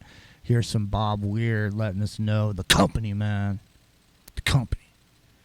We're doing some experiments where they actually made people believe they hallucinated that they were at a concert. That didn't happen. These guys were playing in a studio in San Rafael. So there's a modern parallel to that, right? The modern parallel is what? The Mandela effect, right?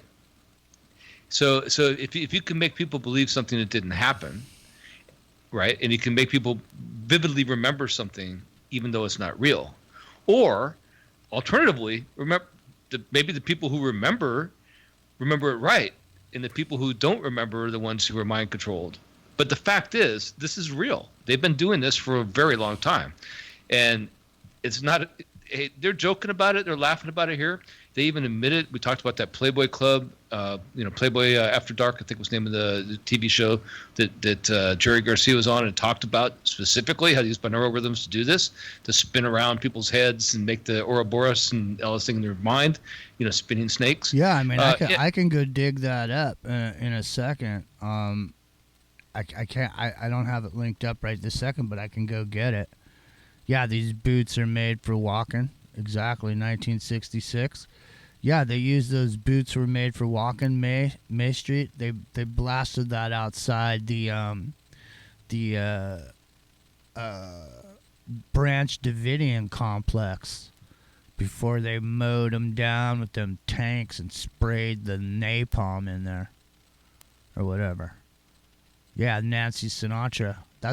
She's an interesting character because we've talked about Frank Sinatra. Frank Sinatra wasn't just the chairman of the board for no reason, man. You know what I'm saying? He was an asset. He was an asset. I think we've shown that really well, and I hope really as listenership picks up and people can see what we've divulged, in the research we've done.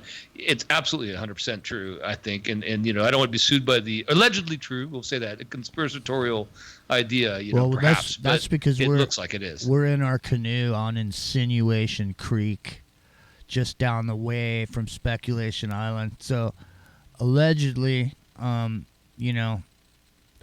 this stuff is well-worn territory, man. Sammy Davis Jr. was a Jewish Satanist, wasn't he?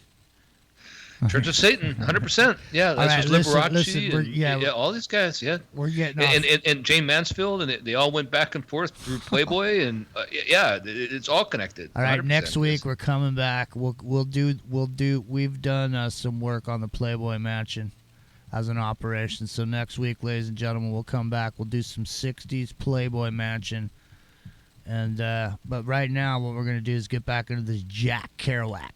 Jack talked about was how he wished people would forget about the beatnik image, which had nothing to do with him, and read his books.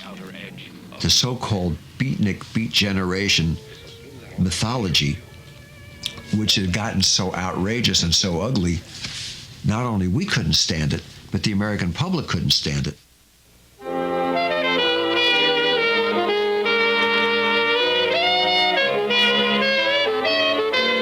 In 1959, at the height of beatnik mania, a film that authentically portrayed the Beat Generation was released.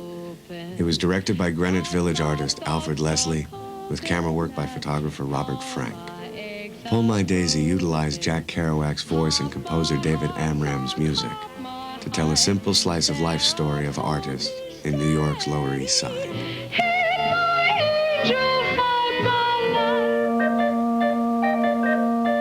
It was a play without what they call dramatic tension, formless in a way, in the best sense.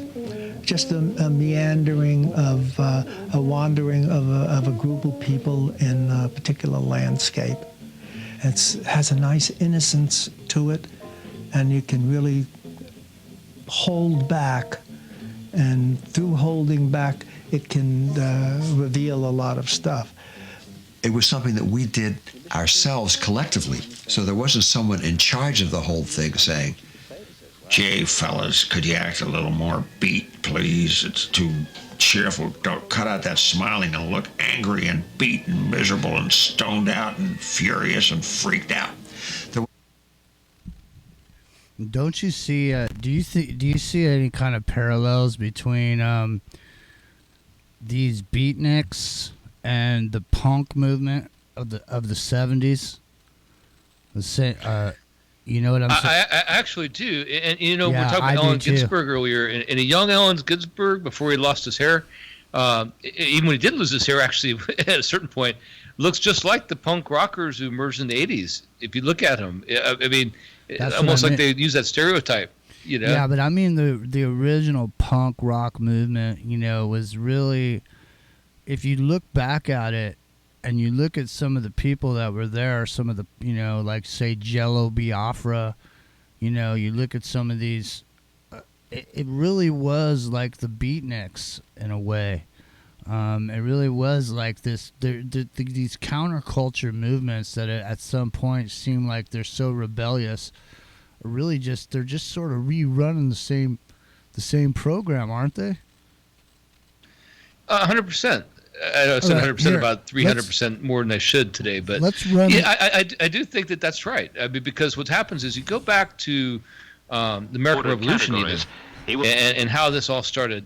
I heard a video about to play in the background, but yeah, and it's very much about that. It's very much about using the youth to usurp the older, generation and instill some kind of right, so, new paradigm. Right, yeah, a new paradigm where they're rejecting what was morally acceptable at one point, and throwing off the shackles of moral confinement based on World War I mentalities or whatever.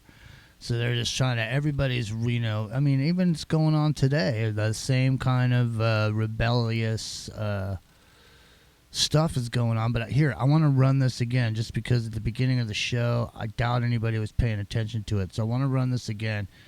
Okay, so there used to be what was called the mods and the rockers. And these were two aspects of a counterculture segment. So you had mods and rockers, and pretty much I think mods hated rockers and rockers hated mods, did they not? It's just like... Yes, totally. It's hippies and punksters. Yeah. Okay, here we go. And a no man's land called teenage. Perhaps he will become a mod. Mod is a generic term for the modern young man. He rides a motor scooter, likes brightly colored clothes, and tolerates mod girls as an accessory. He doesn't know that the emergence of the peacock trend in male dress was forecast by sociologists after the end of World War II. Sociologists saw that in the 60s there would be more eligible boys than girls for the first time in many centuries. Clothes would be brighter. And to meet this demand, the male boutique made its appearance in London. At first laughed at, they are now firmly established trendsetters among the mod teenage boys.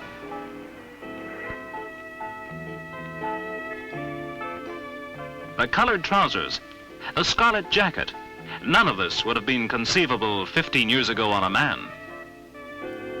The clothes are distinctive. They are his identifying uniform. They proclaim his assertion and his acceptance of the group mold.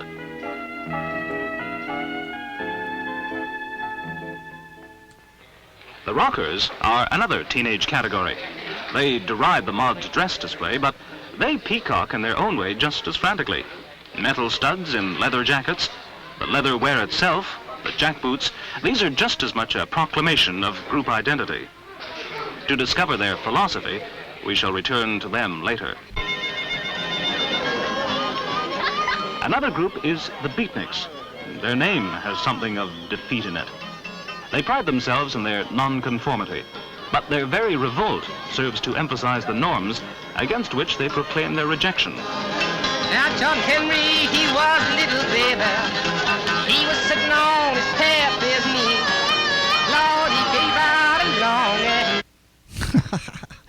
It's funny, man, just because they're nonconformists, right? I mean, it's just what I was saying. As the 70s punks were also nonconformists, right? You have this whole nonconformist movement right now, right? It's all deconstructionism, postmodernist deconstructionism, is it not? Yeah, well, I want to emphasize the key term he used there was group mentality, right? And so in other words, they want you to be a mod because they've categorized that, or they want you to be a rocker because they've categorized that and know how to react and to instill whatever they want into that particular population because they know how to they created it, so they know how to make it work, right, and influence it. But they don't want is bohemian aspect. They don't want the communal aspect. They don't want the idea of people rejecting all those things. So therefore, at that time, the beatniks are the threat, and hippies become a threat later, because the last thing in the world you could possibly have happen is the idea that they'll reject both those pre-thought out paradigms. Kind of like the left-right paradigm today in today's politics. It's exactly the same kind of thing being reconstructed right now. Yeah, it's just the only thing that's changed is that it's politics and it's left and right, but it's the same as rockers or mods. It's, in other words, certain people are in a way to be certain people in their mindset that they could become mods, but they wouldn't be rockers because they're just not of that mindset. Right. And to apply that to American politics today, the rockers are the right-wingers and the mods are the left-wingers. Could be. That's yeah. Well, they are, because the violent aspect or the action aspect, the take action aspect of the rockers, with the metal studded, leather and all that things, compared to the colorful. I don't want to make that sound like it's gay or something, but the idea of the the other side just this fashion aspect.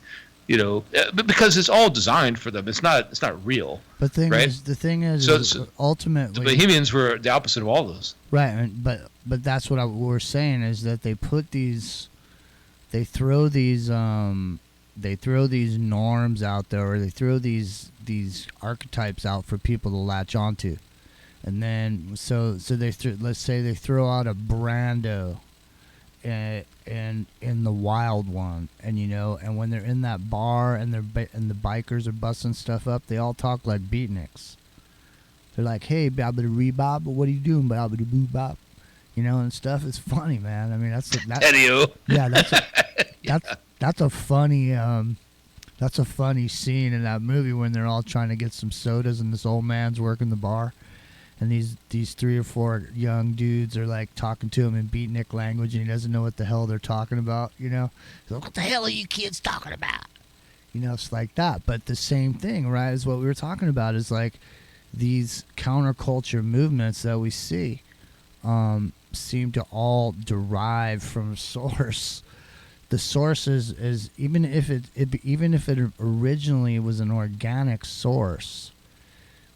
It's mimicked and then put out as a program, and then when the program catches fire or goes in the wrong direction, it has to be extinguished.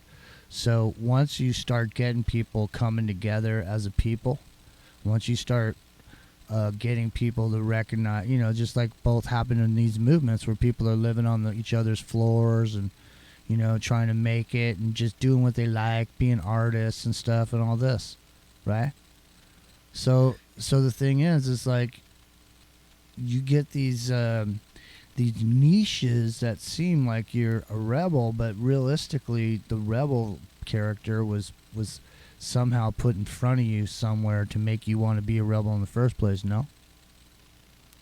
Yeah, like okay, let's look at that paradigm between they're both peacocks, right? The male aspect. Well, one is the leather studded, guy. The rock and roller, I won't say rock and roller, they call them the rockers in that clip right there, and the mods, right? Well, the mods are the passive type comparatively, right? And the rockers are the more aggressive type, right? But it's again just what they call left right or black white paradigm, right? It's the exact same thing. They're forcing a digital. Which is also a very navigable and understandable statistic, right? So you can't have a gray area. If you have a gray area, that messes up the whole thing. And that's why you can't have hippies, and you can't have real beatniks, and you can't have any of those things, because it messes up the statistic. It's not predictable now. Well, here's the big statistic that they made a point of saying, they knew that in the 60s it was going to be the first time there's going to be more guys than there was going to be women.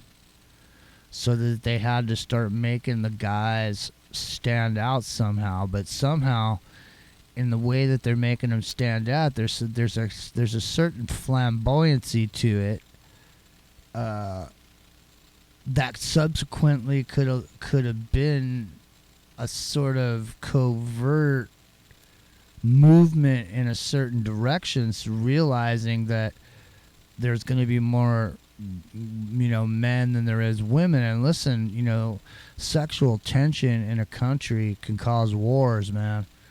It's been said that the Chinese government didn't like female babies because they wanted to have a whole bunch of men with not enough women around to keep them constantly pissed off and ready to go to war.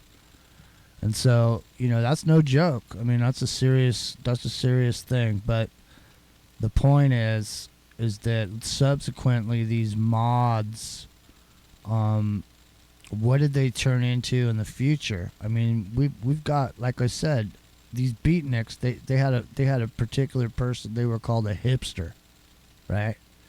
What do we got now? We got hipsters. Right? Is that original, man?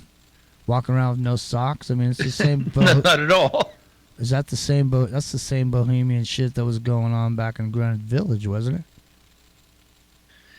Yeah, and their origins are really unique. I mean, the idea that Bohemia was a little village, basically, for all intents and purposes, in Czechoslovakia, what used to be Czechoslovakia, and so what happened was those people left there, right, and they ended up roaming. They called them Roma, right, and that became the gypsies in Europe, right, which became the idea of the traveling unattached lifestyle here in America and everywhere else, which became the beatnik generation, which became the hippie movement, right? And so, but the one thing that societal controllers can never have is people who don't play by their, left, right, black, white paradigm, where they can just pigeonhole them into a position, and that's who they are. They're predictable. So, that's why I need all these data points now to try to predict human behavior. But back then, and it worked really well. It worked. I mean, it did work. And it goes back to like Franz Mesmer, man. It really does. It goes way back. It probably goes back a lot farther than that. I mean, mystery school religions and things like that. But when you talk about psychology, this is really, and I'm not a psychologist. I've put that out there. Obviously, I mispronounced half these guys' names. But what I've studied and what I've learned, man, I'm telling you, there's no doubt about it that this is an operation. It was back then, and it is right now. So, yeah, you saw the Ooga Booga move there. Yeah, for sure. And yeah, I'll let you go there, Jimmy. Sorry, I don't want to go off on a tangent. No, man. I was Ooga Booging you because, I mean, it is Ooga Booga, man. There is no originality. And even in the rebel cultures have been set up. And the role models, they keep rerunning it. Sorry, yeah, exactly. The role models are put out there, and what they do is the role models are just like mannequins. Okay, they're just some person that they put out there. It could be anybody. It doesn't matter who they are. If they put them in front of your face, and somebody good's writing their scripts, writing whatever they're saying, and every time they're in front of the camera, they write funny jokes, and they got a good personality or whatever, you're gonna like the person. And then pretty soon you're going to listen to what they have to say, and then da-da-da-da, so, these characters are all out there. These archetypes have been built, and it's not archetypal structure. It's, it's the art of seduction is really what it is, man. It's the art of seduction, and it's based on archetypal qualities that you can be seduced.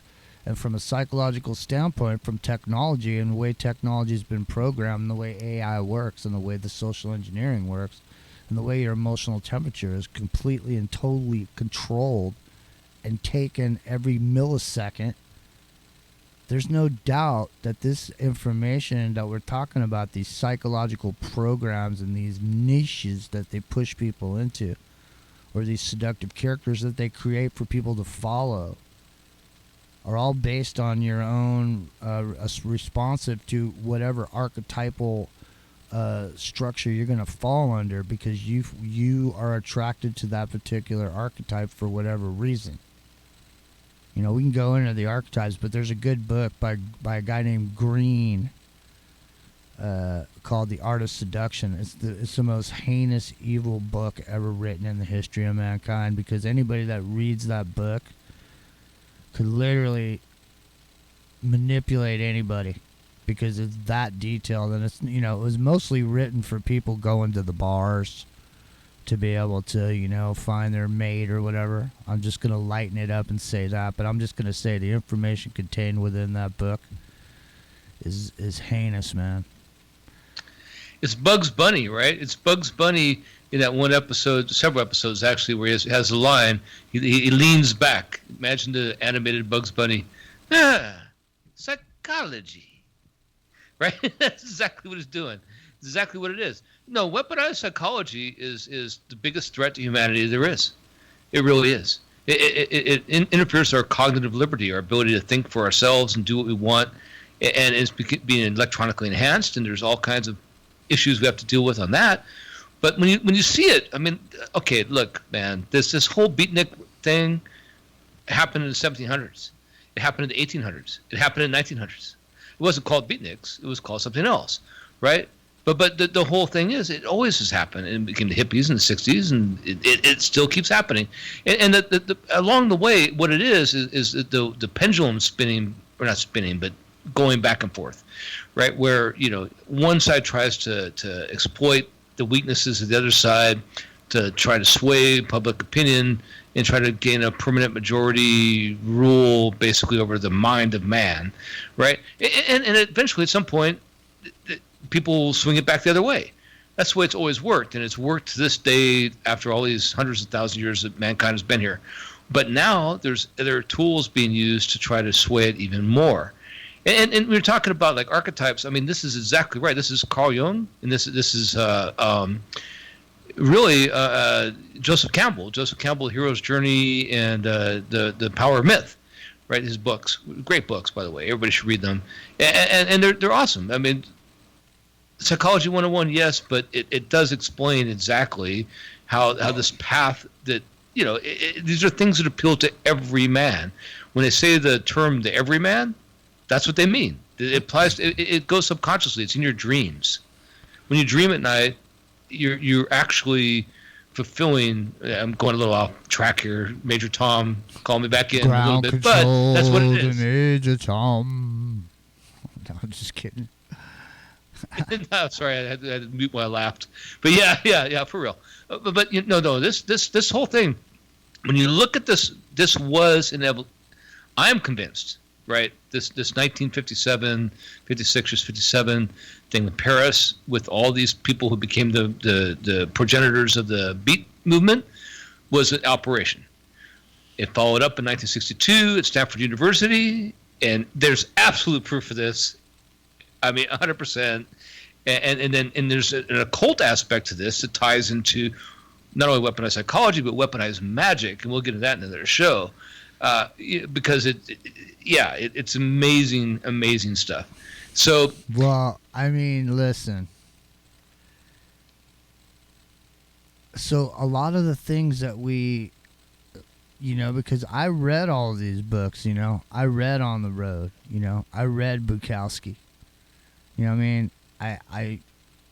I'm just saying these things these philosophies have been put forward, the existentialism that then came out of some of the thought that was going on, the organic stuff that was growing out of these movements, because like they were saying, the beatniks portrayed in the TV shows and the movies were nothing like the real beatniks, the same way that I think the people that were into the punk movement, the way they were portrayed on TV and in movies is not the way that they really were. Because that same club that I worked at where Jerry Garcia played, all the original punk bands were playing there too.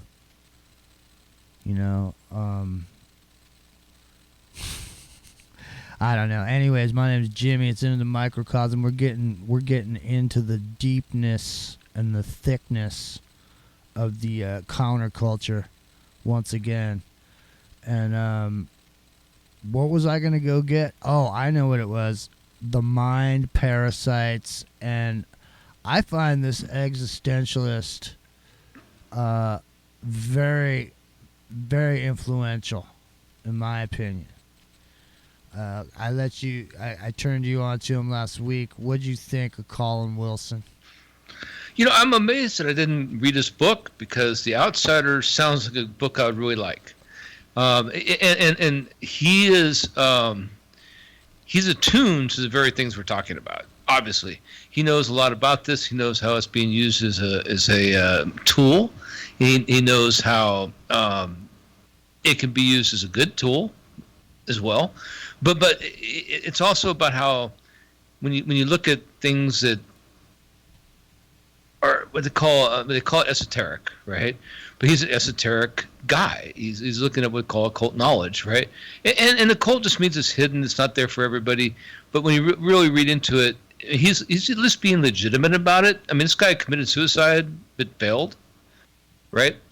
And that's important, because he admitted his fault, right? Where what's happening, in a lot of ways, is this mechanized kind of idea that you can't have a moment of weakness and admit it. I mean, that's kind of what Sadly, say our president's all about that kind of thing.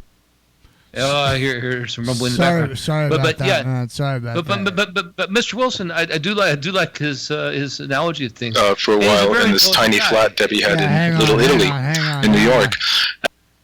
Jeez, it's going crazy in here. I think it's time for you to upgrade your computer, maybe. Nah, my computer. There's nothing wrong with my computer, man. Things play out of nowhere, man. It wasn't playing. It wasn't playing out of nowhere. I was trying to get this clip lined up. But okay. All good. But you know, I'm saying lighthearted on this. So about Mr. Wilson was that, he really extrapolated on some things that I think people, just like Campbell did, need to pay more attention to. It's about the power not only of the human mind, but the spirit to overcome adversity. And I think that that's really valuable, and people should pay a lot of attention to it, because it's not only, it's introspection too, which is what's missing from today's society, is the idea to be introspective and realize your own faults and your own shortcomings. And I think that was a really valuable aspect of what I learned about him when I started looking into him. And I'm really sad that I didn't get to read that book earlier on in my life. Yeah, well, I think it's an important piece of work, but I mean, his work, like I said, his work on Egypt is subsequent. He's done quite a bit of work on the occult.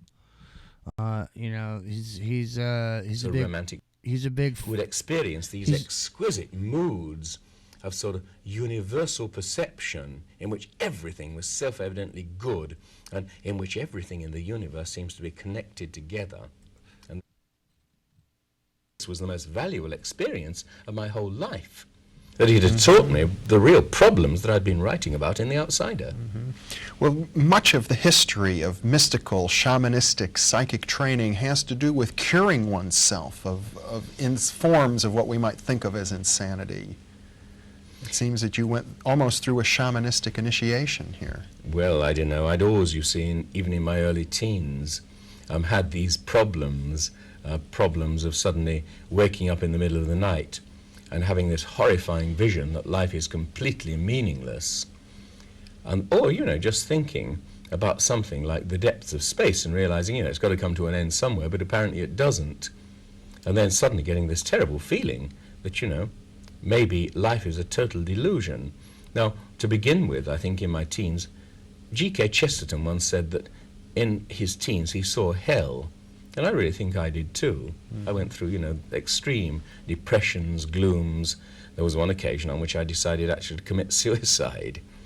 I'd got into this state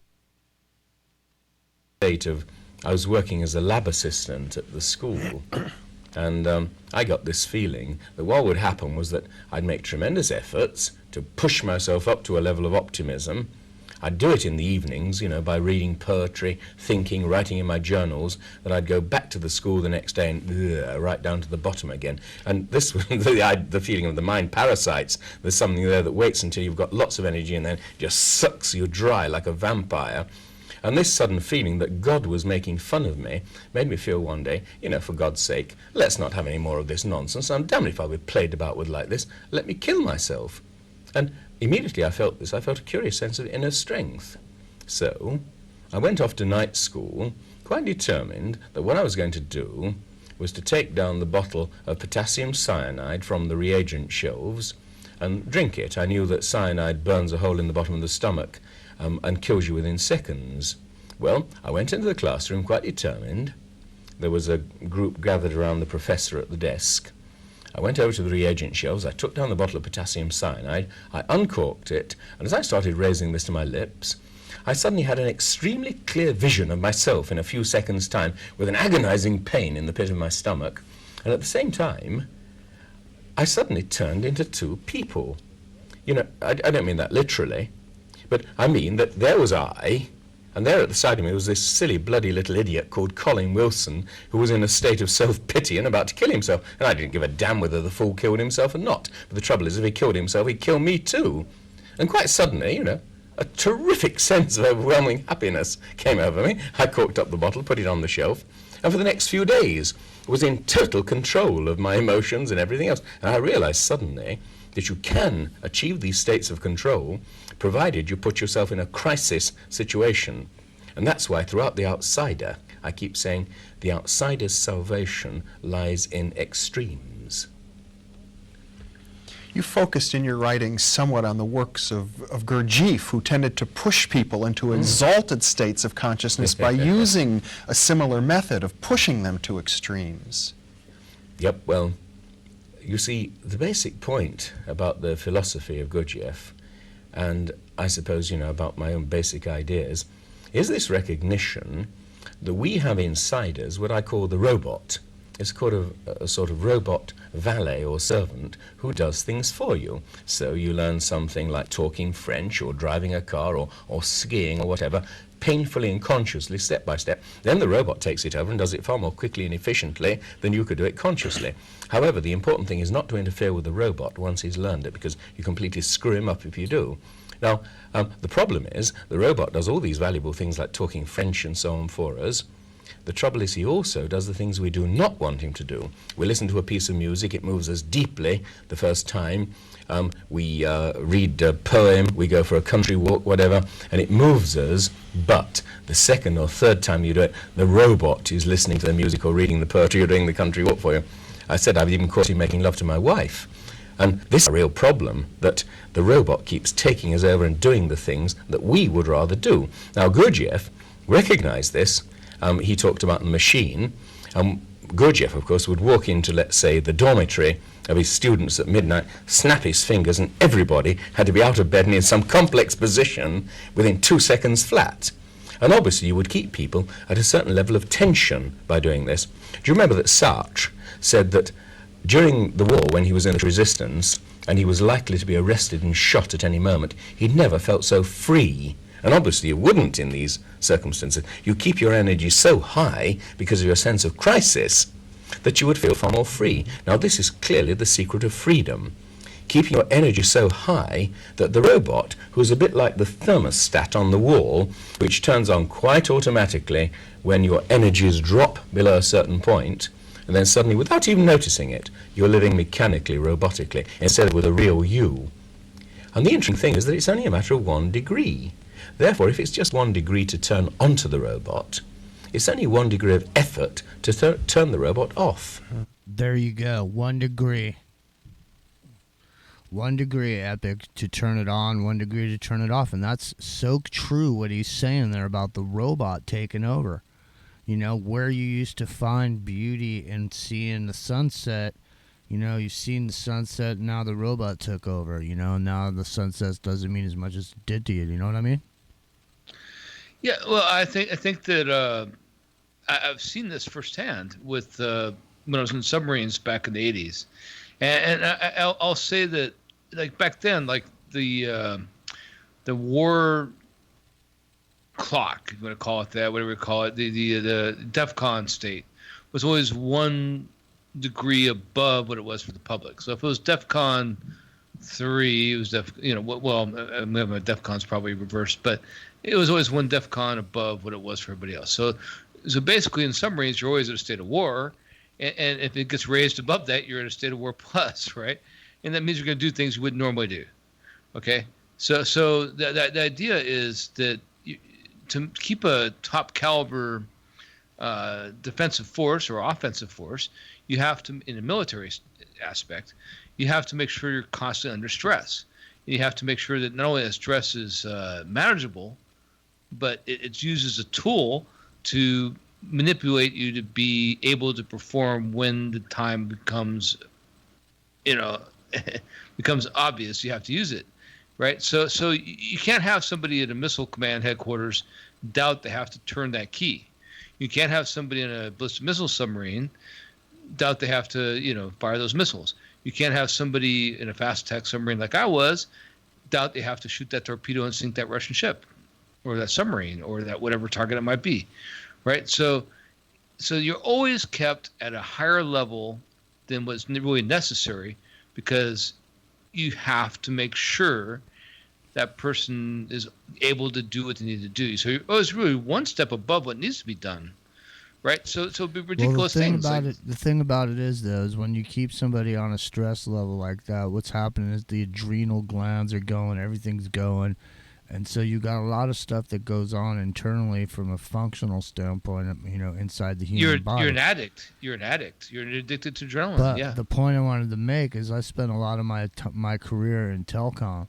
And so in telecommunications, man, it's a 24-hour, 7-day-a-week emergency. Everything's an emergency.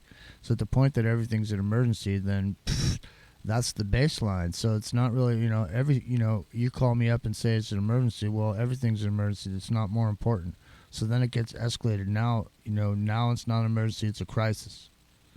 You know what I'm saying? So it's already been an emergency, but now we have to escalate the amount of stress that you have because it's no longer it's an emergency. Now it's a crisis.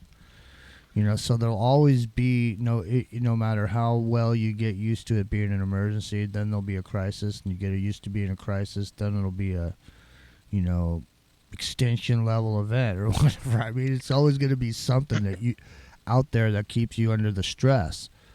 To keep you in an off balance, in poker, they call it putting somebody on tilt, and that's the whole object of the social engineering is to keep the public on tilt because there's not enough people to run around and beat people with sticks and make them do stuff.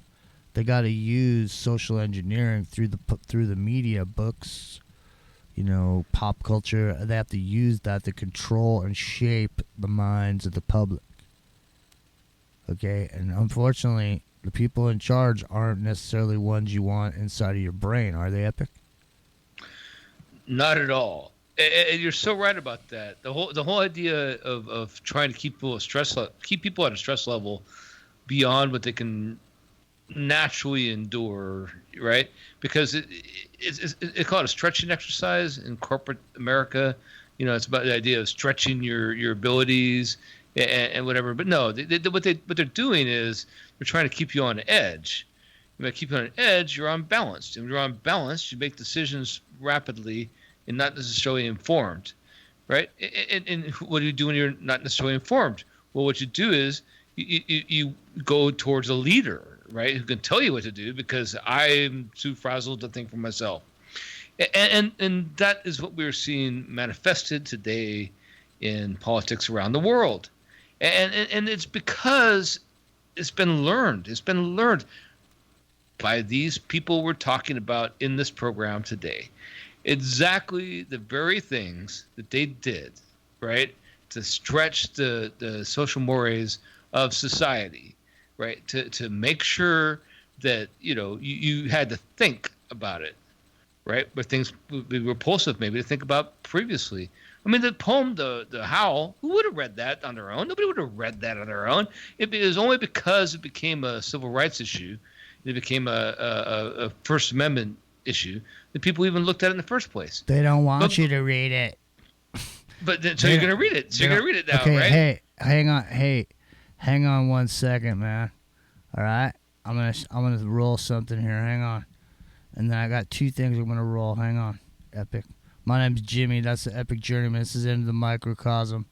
We are definitely knee-deep in the revolution. For some reason, when I'm clicking on this, it's throwing, time frames. What the hell is going on, man? I don't know. But I've been told it's hard to run when your pockets are full of gold, man. Their mouths are full of bitterness and curses. Their paths, nothing but ruin and misery, and the fear of God is not before their eyes. They have taken the hearts and minds of our leaders. They have recruited the rich and the powerful, and they have blinded us to the truth. And our human spirit is corrupted. Why do we worship greed? Because outside the limit of our sight, feeding off us, perched on top of us from birth to death, are our owners. Our owners. They have us. They control us. They are our masters. Wake up. They're all about you, all around you.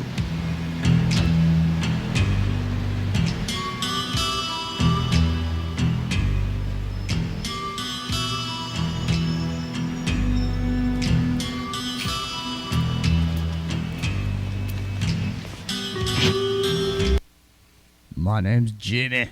That's the Epic Journeyman right there. Sitting in the microcosm. That was the preacher from They Live. They're perched upon you. The 1950s story by Ray Nelson with those people at the Beatnik Cafe in Paris, France in 1957. Yes. Yeah, I mean, where did all these guys come from? I mean, all these writers, they're Fabian Socialist 100%, Society. yeah.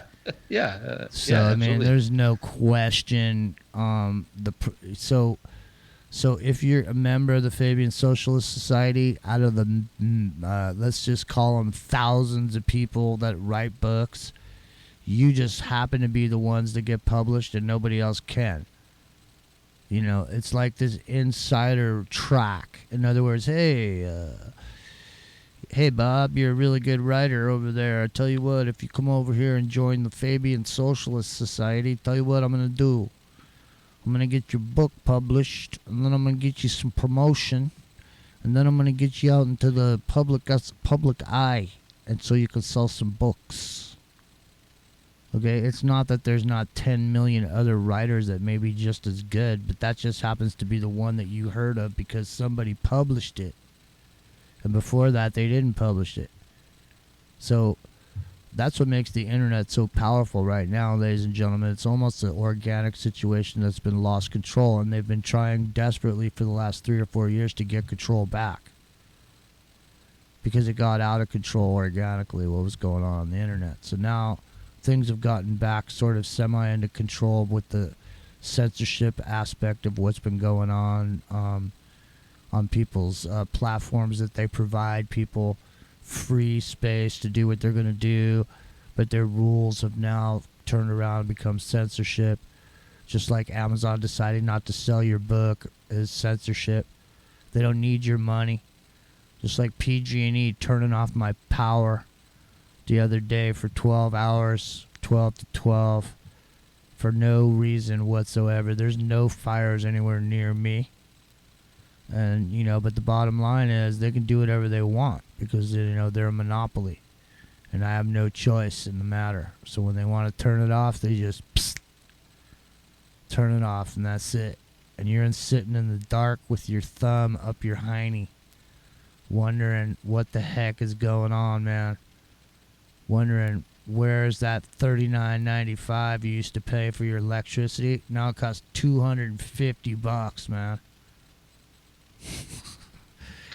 Can I point out here that this is a plot line to Atlas Shrugged? Yeah, I mean, Atlas Shrugged, right? I know, yeah. The industrialists turn off the power. They turn off the power to everybody because they can, to just show people how much power they really have is what the bottom line is. Because Iran's a frickin' bitch, man. I mean, anybody who, but the bottom line is, she wrote what she did to tell people what they wanted to hear. And the people that she wanted to hear, what she had to write, were the people she was trying to influence because it furthered her social standing. But the idea is that, okay, well, you don't like what we do, well, we'll just turn off your power. We'll turn off, we'll slow the wheels of industry, and you'll be all fucked. Pardon my French. Well, but the idea is, and like Jean-Paul Sartre. But anyway. All right, hey, we got to get out of here, dude. God damn it. Here, jump in the car here. We're out of here. We'll see you guys next week. All right, see you guys next week.